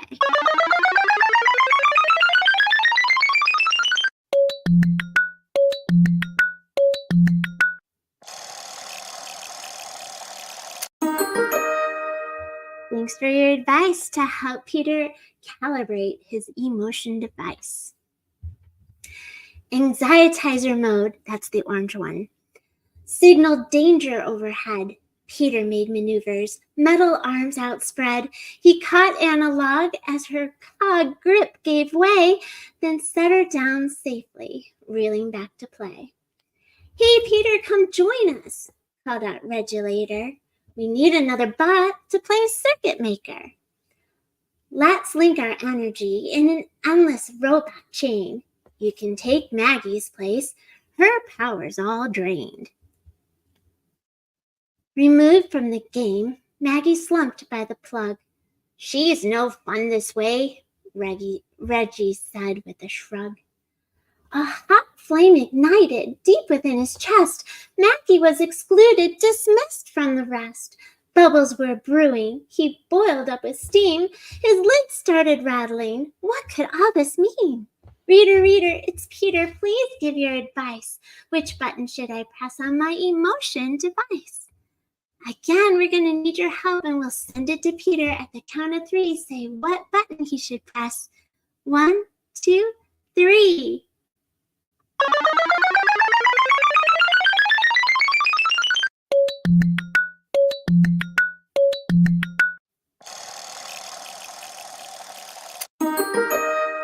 Thanks for your advice to help calibrate Peter's emotion device. Hotbot, that's the red one, was engaged with a fiery fit of fury. He almost blew his top, his gauges in a flurry. He turned to the bots who sprang all about. Come bounce over, everybody, Peter called out. Who wants to jump rope? You can all share my cord. Maggie swung, friends jumped as her power restored. Peter joined the game, linked with electronic. The circuit zapped closed. It was electronic. The robots were lit, blinking bright in the sun. Microwave even heated snacks for everyone. Peter giggled. A sound hardly heard among bots. He was ticklish from the trickles of crackling watts. His eyes were aflicker with warm, glowing light. His tank brimmed with sparkles. Was Peter all right? Reader, it's Peter. Please give your advice. Which button should I press on my emotion device? Gonna need your help again. At the count of 3, send your advice to Peter. 1, 2, 3.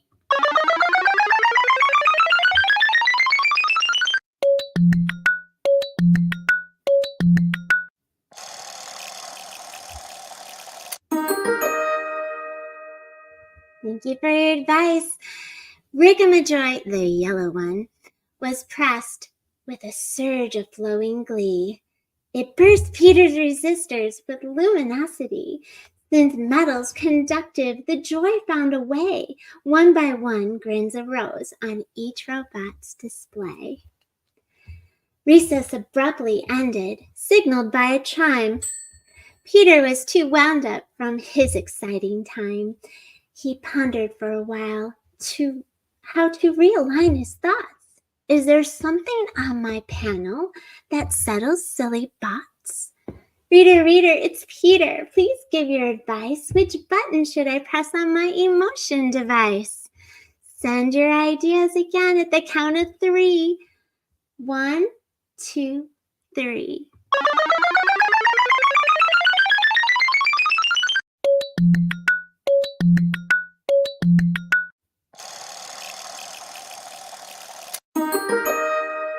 Thanks for your advice to calibrate Peter's emotion device. Peter picked Calmatic, the green one. In a soothing glow of green, he turned his dial to static, picturing a lovely dream.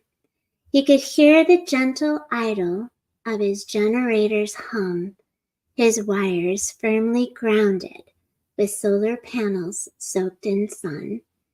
He went back to class, calm and recharged, mindful of his feelings, small and large. Reader, it's Peter. Thanks for your advice. Just one button remains on my emotion device, but I think I've got this covered. I know just what to do. I've identified this feeling, and I'm sure you felt it too. It makes my motor whir and tightens up my springs. It fills my mind with thoughts of pleasant, heartfelt things. Go ahead and guess which one he's going to be pressing at the count of 3. 1, 2, 3.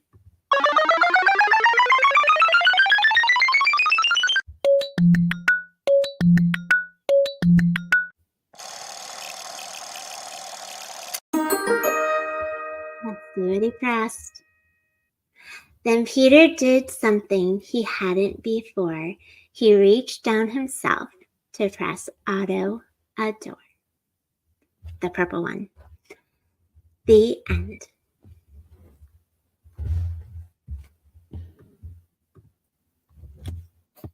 That was awesome, Tricia.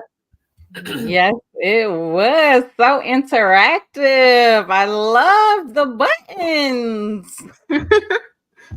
I saw some people commenting about how cool it was that you're able to animate your story. So you might have to share some info on that during our Q&A. Yes. Yes, but before we get to the Q&A, for those of you that have been hanging with us, you already know what time it is. But for those of you that may have just joined, it is giveaway time. And so we are going to be asking some questions. Get ready to respond in the chat. Elena, take it away.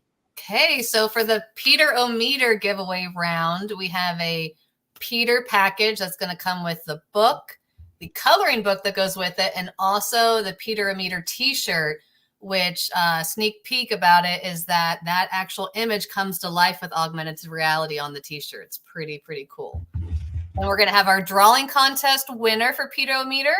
And then our last giveaway is a workshop bundle that's going to come with a Do Inks app, Tricia's Robots with Animated Glow course, and the Copernic.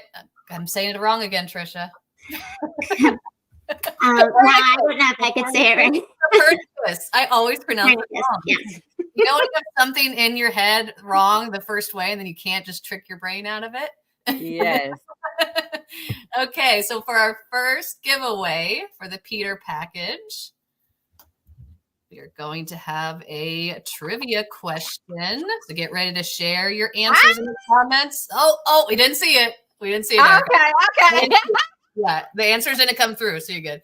Okay, good. Okay, our first question. Name the ways that Peter unwinds. So if you can share some All of the ways that Peter unwinds. Yes, add your guess to the comments. Let's see what we get.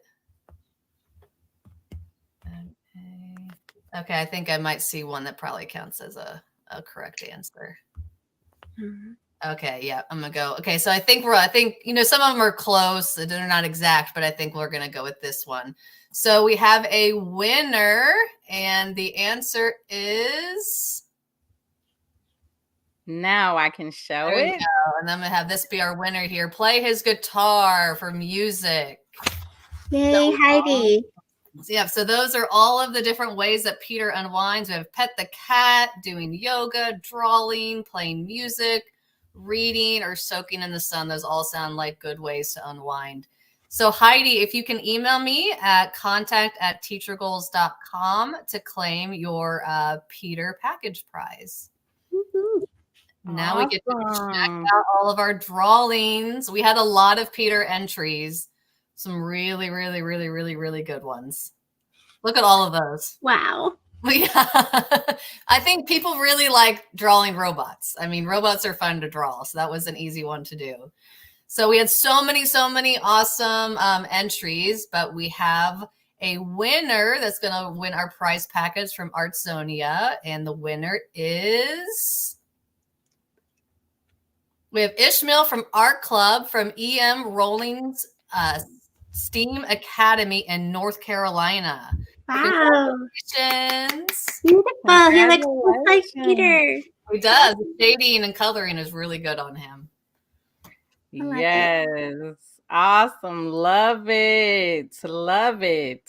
And then we had so many awesome entries into the Peter Omnimeter prize that we decided to give a bonus prize to a classroom because they made these awesome drawings and this awesome video we're going to share with you guys.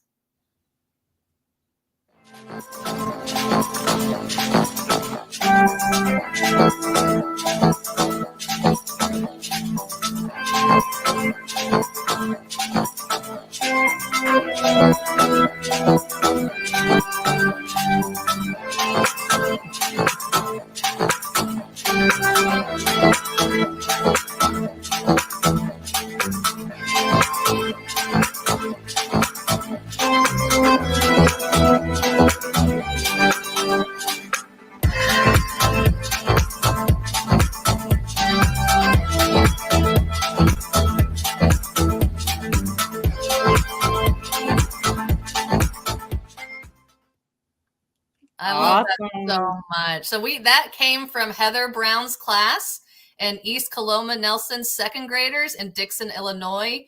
You guys are some special extra winners. We're going to send you guys a book bundle and some WeVideo swag for your classroom. I love when they're in the disco. Yes, yes. That jump. The jump one. Yes. So good. It was so good. Yes, it was awesome. Okay, and we have our last trivia question giveaway for Peter Omnimeter, and this one you're going to win a Doing membership, the course from Tricia, and the Copernicus. I got it that time. Stand. Yeah. Yes. Let's see our trivia question. Okay, I thought this was a good question. I like this one. It's clever. Tricia's brother loves to cook for her. Can you guess which robot in the story is named after him? So let's share your answers in the comments. Let's see. Okay, starting to get some guesses. Let me give you guys a clue. It's not Peter. It's not the main. Okay, I see someone got it. We're getting a lot of Peter. Yeah. Okay, so the answer is. See, the hint is that he cooks for me, right? Yes, and let me grab that winner. Make sure I get the first one. We have our winner. Microwave. I love that. So Carrie Small, you are the winner of this prize. If you can email me at contact@teachergoals.com to claim your prize. Shout out to Mike, my brother. That last delivery of food was delicious. So now, just when he does cooking for you, is it in the microwave, or is he more of a all-around cook? Just the leftovers are in the microwave. Everything's from scratch. Yes, amazing.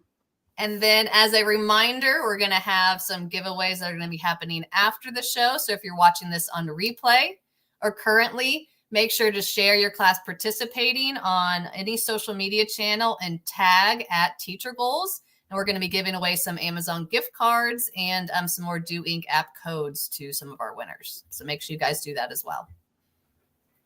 Yes, and we actually have time for some Q&A. But before we do this, I thought this was so funny. I just had to share. Heather says my brother would be R-U-Lots bots. So I thought that was hilarious. It is funny. So Argue-Lot Buck gets confused often with sounding like he argues a lot, but no, he just says arg a lot because he's Irish. Cute. And so we have time for some Q&A, and we already have a few questions that are coming in. So let's start. Miss Portia says that Cara said, does Peter usually need advice from the other robots? So Peter just recently had his emotion panel upgraded. So the book is really at a very unique moment in his life where he needs calibration. So I guess I don't know if he's asking other robots for help, but he's definitely asking the readers for help. Yes, and we have one more person from that class, and I hit the wrong one, so we'll go to this one. How long did it take to write this book and come up with the idea? As long as it takes to have a baby, actually. It was 9 months from beginning to the launch. Because Peter Meter, I don't know if you can see these two robots back here on my wall behind me. Peter Meter wasn't the idea that I pitched to Teacher Goals for my book. I had a different idea. But when I was pitching, they saw the robots on the back, and they said, how about a story about those robots? So I started the journey then. And so from that moment to the moment it launched was 9 months. Yes, and does that include the animation? Because we have Miranda who says, how long did it take to animate the book? So is that a part of the 9 months? Yes. So I did treat this book like a full-time job. I wrote it and drew it and animated it for 9 months. So it was a big project. Awesome. And then Stephen asked, what inspired you to make it animated? That was always my dream. I wanted the pages of a book to come to life. And so with my students, I'm a elementary art teacher, we make transdigital art. So we would make art, and then we would learn how to make art move using apps like the Do Ink animation app. And so my students actually helped inspire that. And I have this ready, so I'm going to just show you. So I did a project with my 5th graders where we made robots, and then we made our robots move. And 6 of those robots actually became characters or helped inspire the individual characters in the book. And so they made such amazing little drawings and animations to go with it. I'm like, this could be a story. We can make our pages move. We can really, make reading come to life. Mm-hmm. Yes. Awesome. We have Miss Drew's class wants to know, why did you decide to write about robots? Well, as an art teacher, robots are a really good subject for me to teach how to make shapes turn into forms with my students, and then we can add shadows and highlights. We can be creative about what the role of a robot is, what the name of a robot is, and so robots are just a really good art project. And I decided that I wanted to create emotional robots for myself to work through my own feelings and make one robot for each emotion. And that was going to be a project I would do with my students. And so it all kind of evolved from there.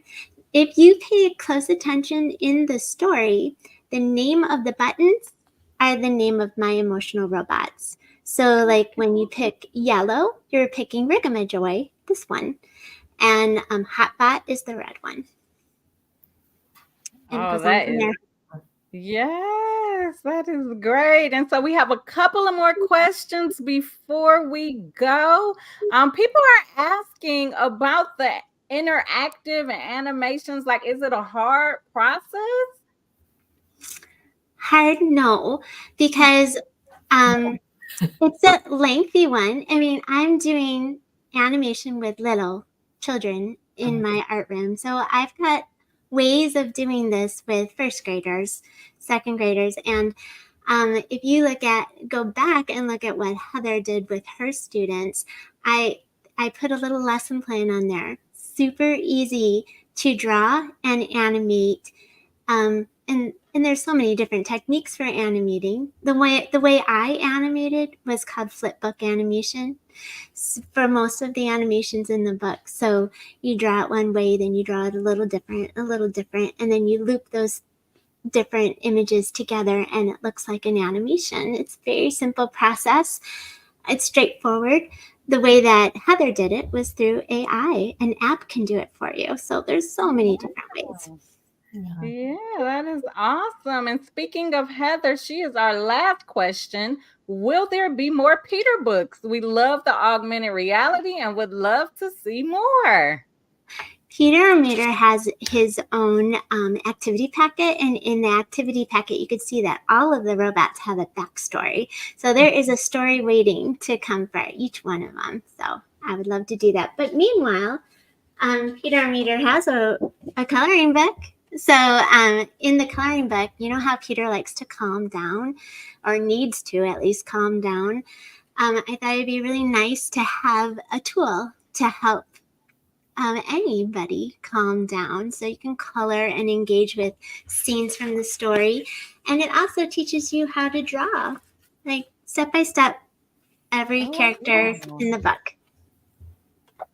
Awesome. Well, this was a great time. We are so thankful that you joined us today. Heidi says that they loved how it was read with all of the animation engaged. The kids enjoyed the ability to share their suggestions.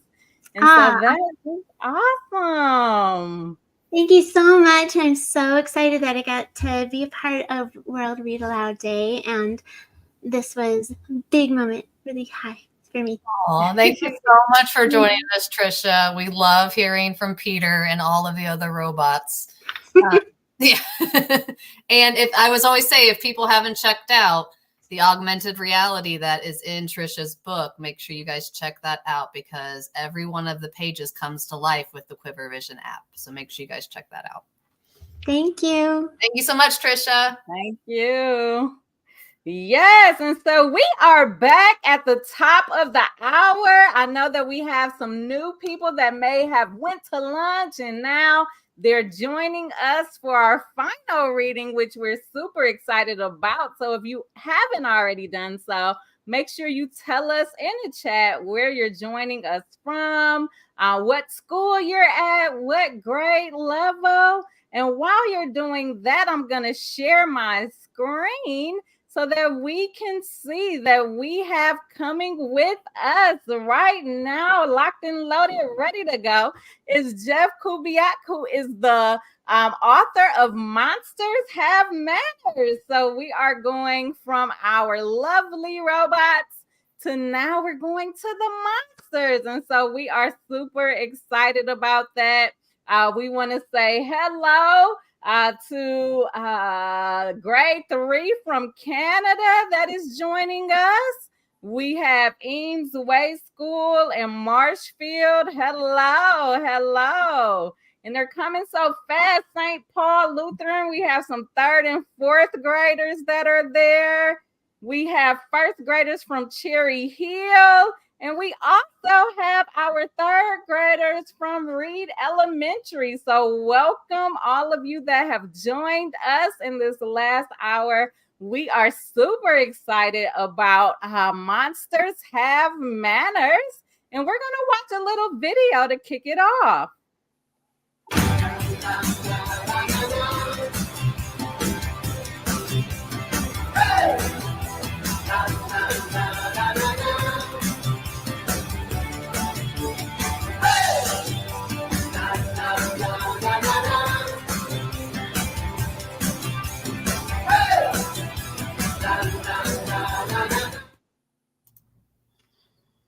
Welcome, Bev.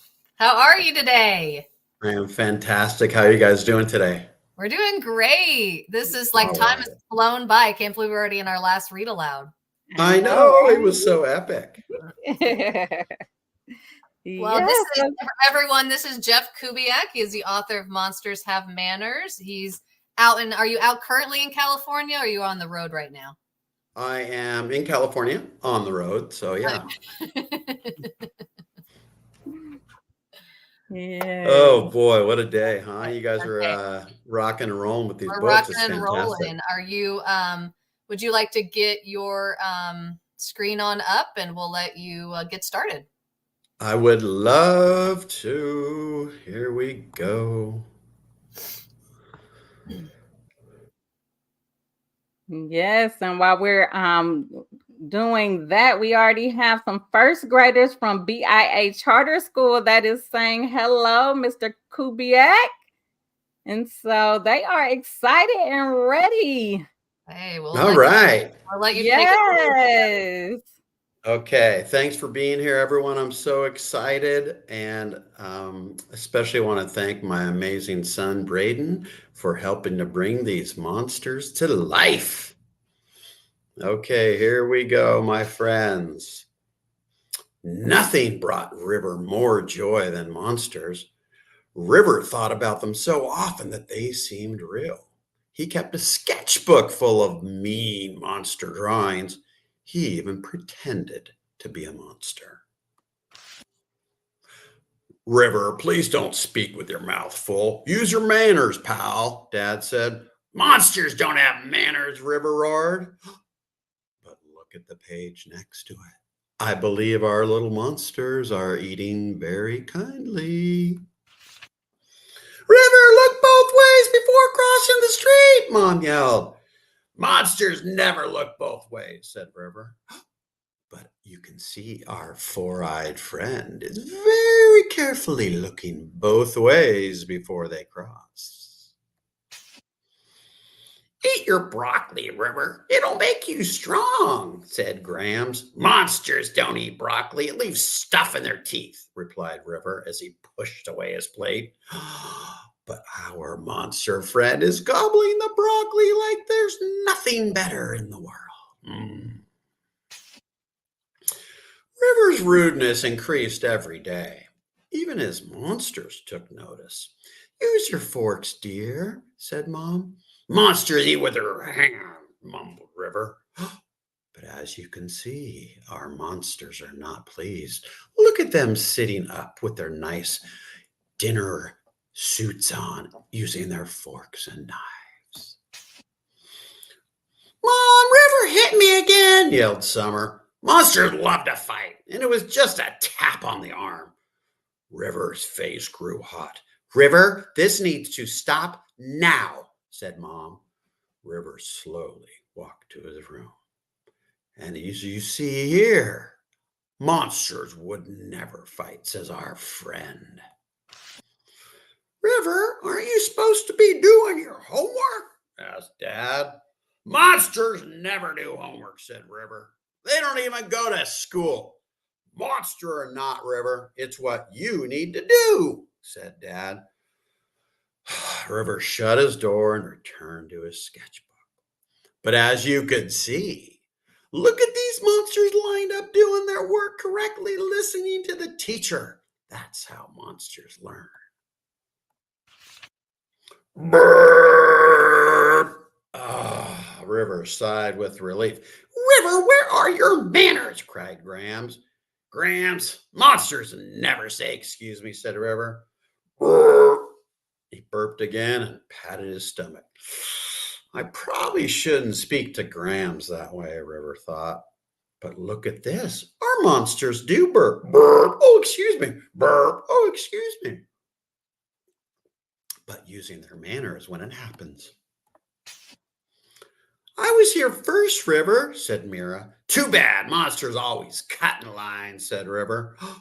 Look at our monsters all lined up nicely waiting in line. I don't think River was right. Pass it to me, said River, grabbing the ball away from Manny. Stop it, River. You can't just take it. We're teammates, said Manny. River took the shot. Monsters do what they want. But as you can see, our monsters are sharing. Here, do you want a turn? At lunchtime, River went to sit with his friends. You can't sit here, said Manny. Monsters eat alone. The students shouted. Ooh, River looks dejected and look at his monitor. They're so sad. River took a seat at an empty table, head down. At least I have my monsters to keep me company, he thought.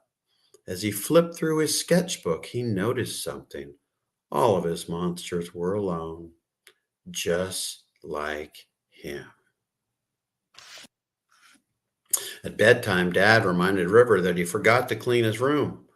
River looked at the mess with sad eyes. As he drifted off to sleep, he wondered, do monsters really clean their rooms? Of course they do. Look at this room, spick and span and monsterly clean. In the middle of the night, River was awoken by a voice whispering his name from the closet. River clutched his pillow tightly. Who's there? It's Monstro, replied the voice. And Monster Rooney, said another. And me. Me too. Hey, don't forget me.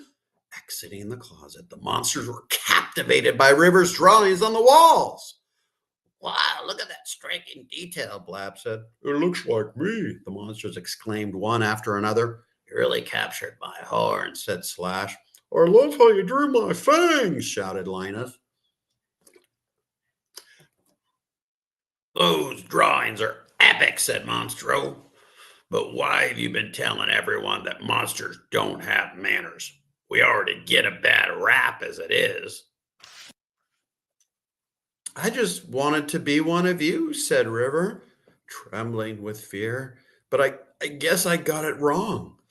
Tapping his head furiously, River blurted, maybe I should start helping out at home? It sounds like you already know what to do, said Slash. Monsters like their things put away too.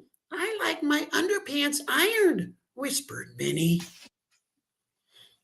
When everything was put away, Monsteroony and Slash tucked River back into bed.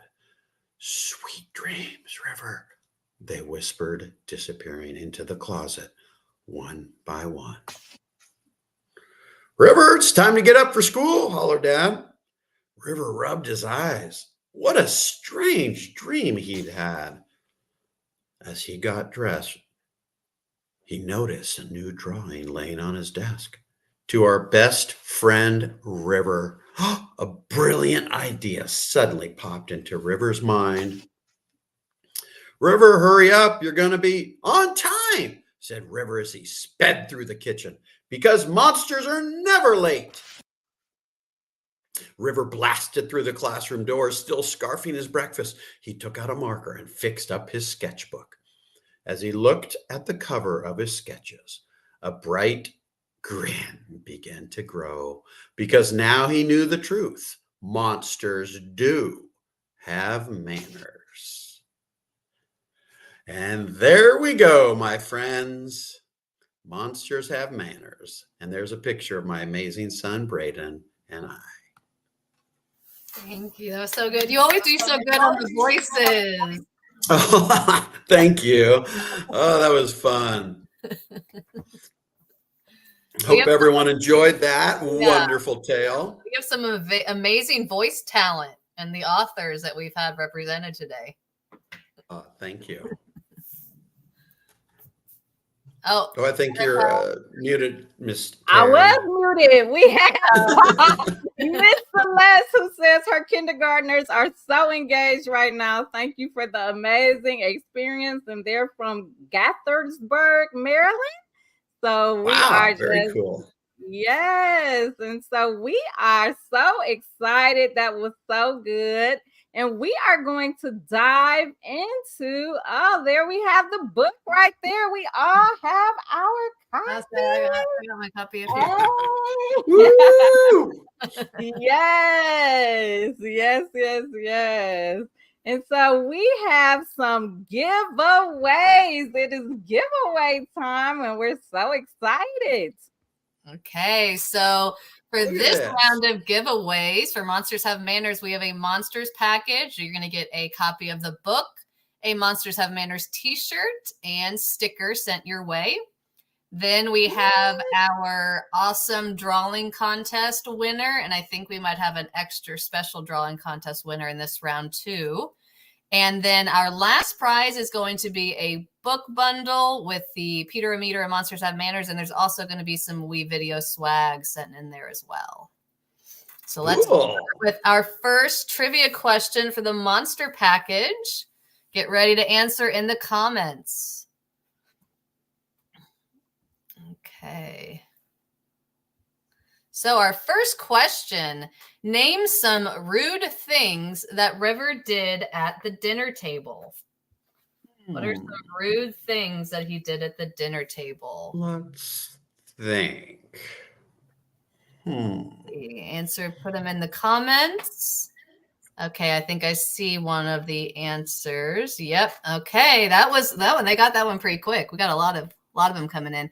Okay, we have a winner. And the answer is, here we go. We've got spoke with his mouth full, pushed away his plate, ate with his hands, and burped loudly. So Kelly, you are a winner with your burp answer. Congratulations. Nice burp, Kelly. Yes. Congratulations. Exclamation point. If you can email me at contact@teachergoals.com and let me know what prize you won, and we will get it out to you. Awesome. All right. Okay, now we have our drawing contest submissions for Monsters Have Manners. These ones were really, really good too. So let's check out all of our entries. Holy smokes. Yeah. Yes. We had so many good ones come in. That is epic. Yeah. Oh my goodness gracious. Them. And I like too how some of them almost like just completely came up with their own monsters too. Totally. Oh my gosh. Those are so good. So our Monsters Have Manners drawing contest winner is Christian in 2nd grade, submitted by Lori Price via Facebook. So congratulations. Congratulations. Christian, you have amazing talent, my friend. Holy mackerel. And this was one of those entries where we had a lot of awesome ones. So we did do a bonus classroom winner. And these ones were so neat. They had all of the monsters animated with different things they should do to have good manners. And so Art is My Jam via Instagram she is the winner with her 3rd grade students from Buckner Elementary School in LaGrange, Kentucky. So you are going to win a book bundle prize with some wee video swag as well. So congratulations. Outstanding. You guys did so good on these. They were Felicia, you and they're actually on right now. Felicia Nominal. That's great. I love it. So yes, they are so excited. That's so cool.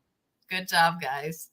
Yes. Okay, and then we have another trivia question that we're going to have another book bundle prize with WeVideo swag as well coming out to someone.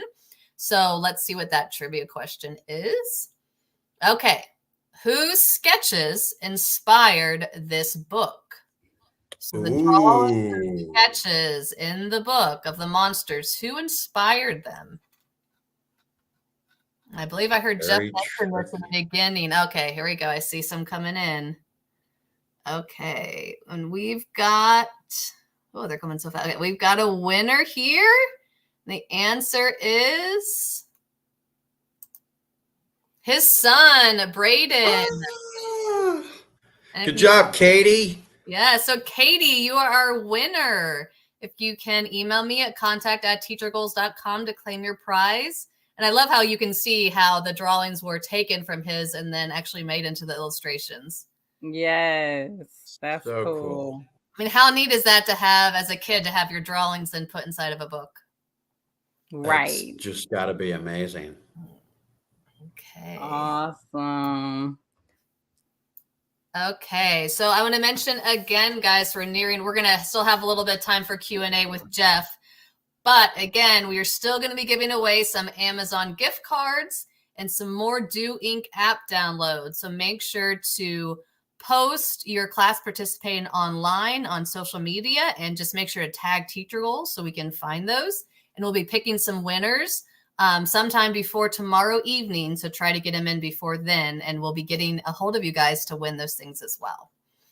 So, Elena, are we doing our bonus secret giveaway? Oh, yes, I forgot. Maybe we'll do that with the first question we pick to do in the Q&A. Okay. Jeff also is going to be giving away a virtual author read aloud visit. So he'll be coming and tuning in with your class and reading aloud to you guys. So how about we open it up to the Q&A and we'll see what question Erica picks first. And I think that might be our winner. Uh-oh. And so before we do that, oh my gosh, now the questions are going to be coming in. Yes. And so before we do that, I'm going to let the questions come in. I'm going to stop sharing. First of all, there we go. And so we have so many people that have been just saying how much they love the book. So I wanted to make sure that I highlighted that. Felicia says she loves it. Miss Keisha says her babies love it. And this was the quietest that they were. So that's awesome. Kelly says our third graders had a blast. Thank you so much. And so this is amazing. So let me see. I know we have had some people that have been hanging out with us all day. And so this is so good. And I'm looking for the first question I actually chose earlier. It came in earlier. And so we've had the Learning Vine hanging out with us all day long today. And so they are going to be the winners. And their question is, how did you come up with the idea for this book? Well, I didn't. My amazing son, Braden, did. And, when he's 15 now. And so when he was kind of 8, 9, 10, he used to draw monsters all the time. And he used to make little mini monster books. And his first one was Monsters Love Math. And then after I had written 2 books, he said, Dad, can we do a book together? I said, let's do it. And then voila. Awesome. Thanks for that question, Rayanne. Yes, Judith, who's second graders from Mount Desert Elementary, said, clap, clap, clap. Great job. That was the best book ever. Love it. Love Thanks, Miss Cullen's class. Yes, just showing all the love. And so we have Kim who says, how many books have you written? I have written 3 books, Miss Kim. Thank you for asking. Yes, Malia says, London is wondering, how old is your son? And does he enjoy drawing pictures for your book? Well, Miss London or Mr. London, Braden is 15 now, and he's always loved drawing. And not only does it calm his mind, but it's fun, and he could create his own things. And yes, he did love drawing those monsters for the book. Awesome. And so we also had a question. Molly is a homeschooler. She's 9 and she's been hanging out with us all day today as well. And so she wants to know, do you and your son plan on making any more books together?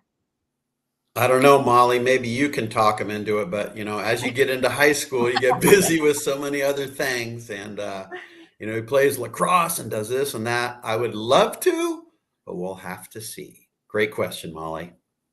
Great question. We have Miss Kelly's class wants to know why your son loves monsters so much, and is he not afraid of them?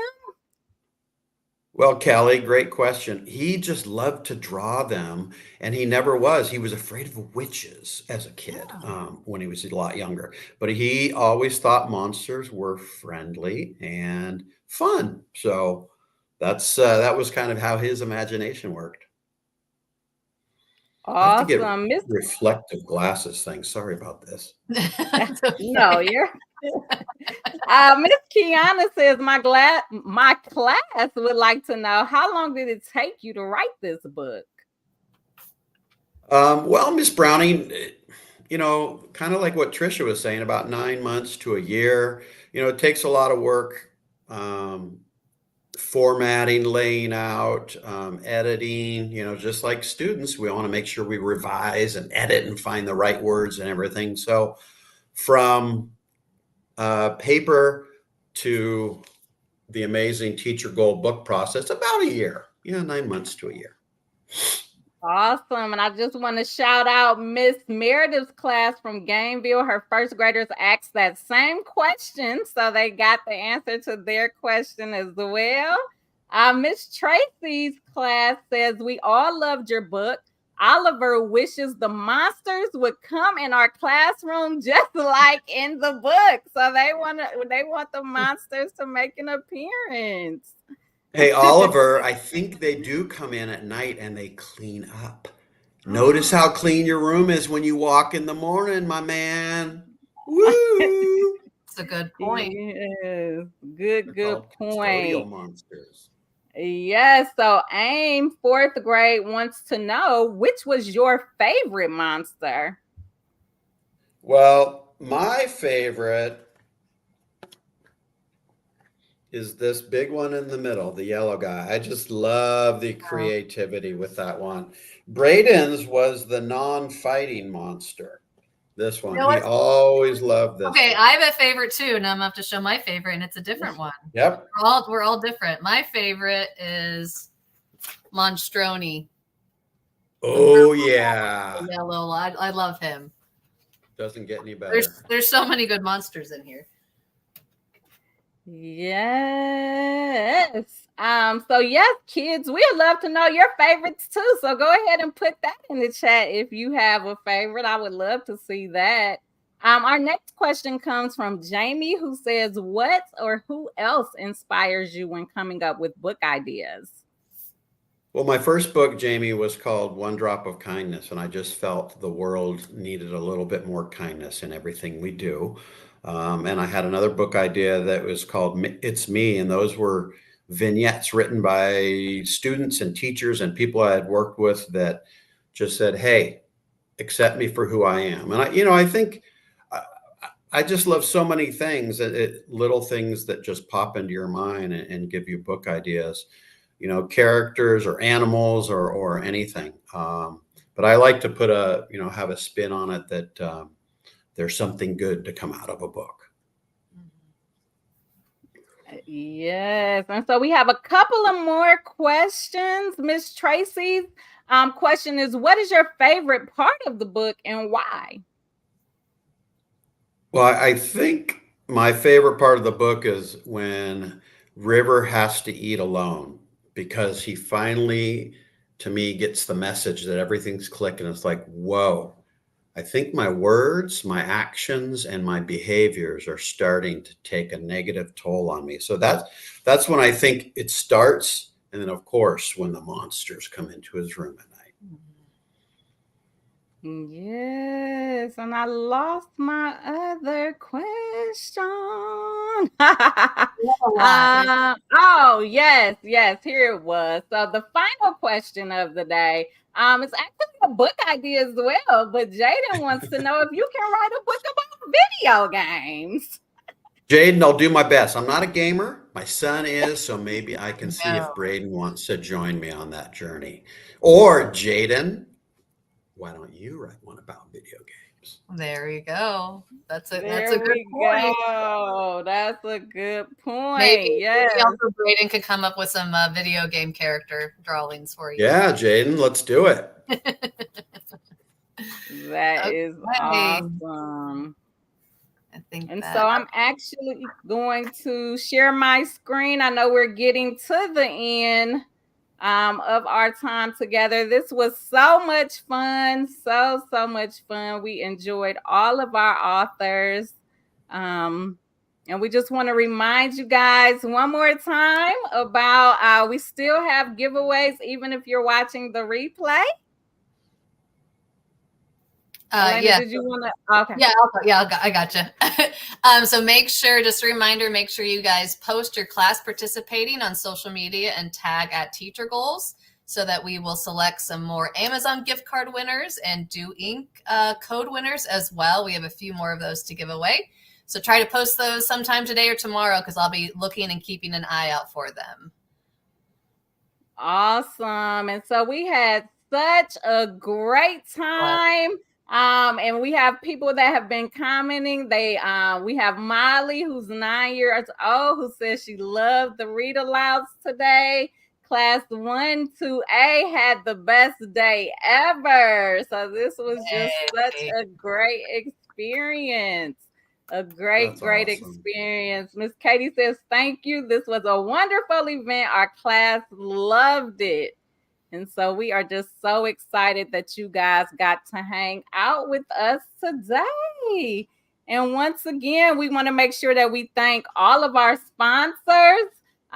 We had some great giveaways. So thank all of our sponsors for, participating and just giving us those great prizes. Yes, Elena, any final words? I don't think so. Just thank you, Jeff, so much for joining us today and sharing your wonderful book. And everyone, thank you so much for being here. We really, really appreciate it. And we hope you guys have a great rest of your day. Yep. Thank you, everyone. That was a blast. Everybody.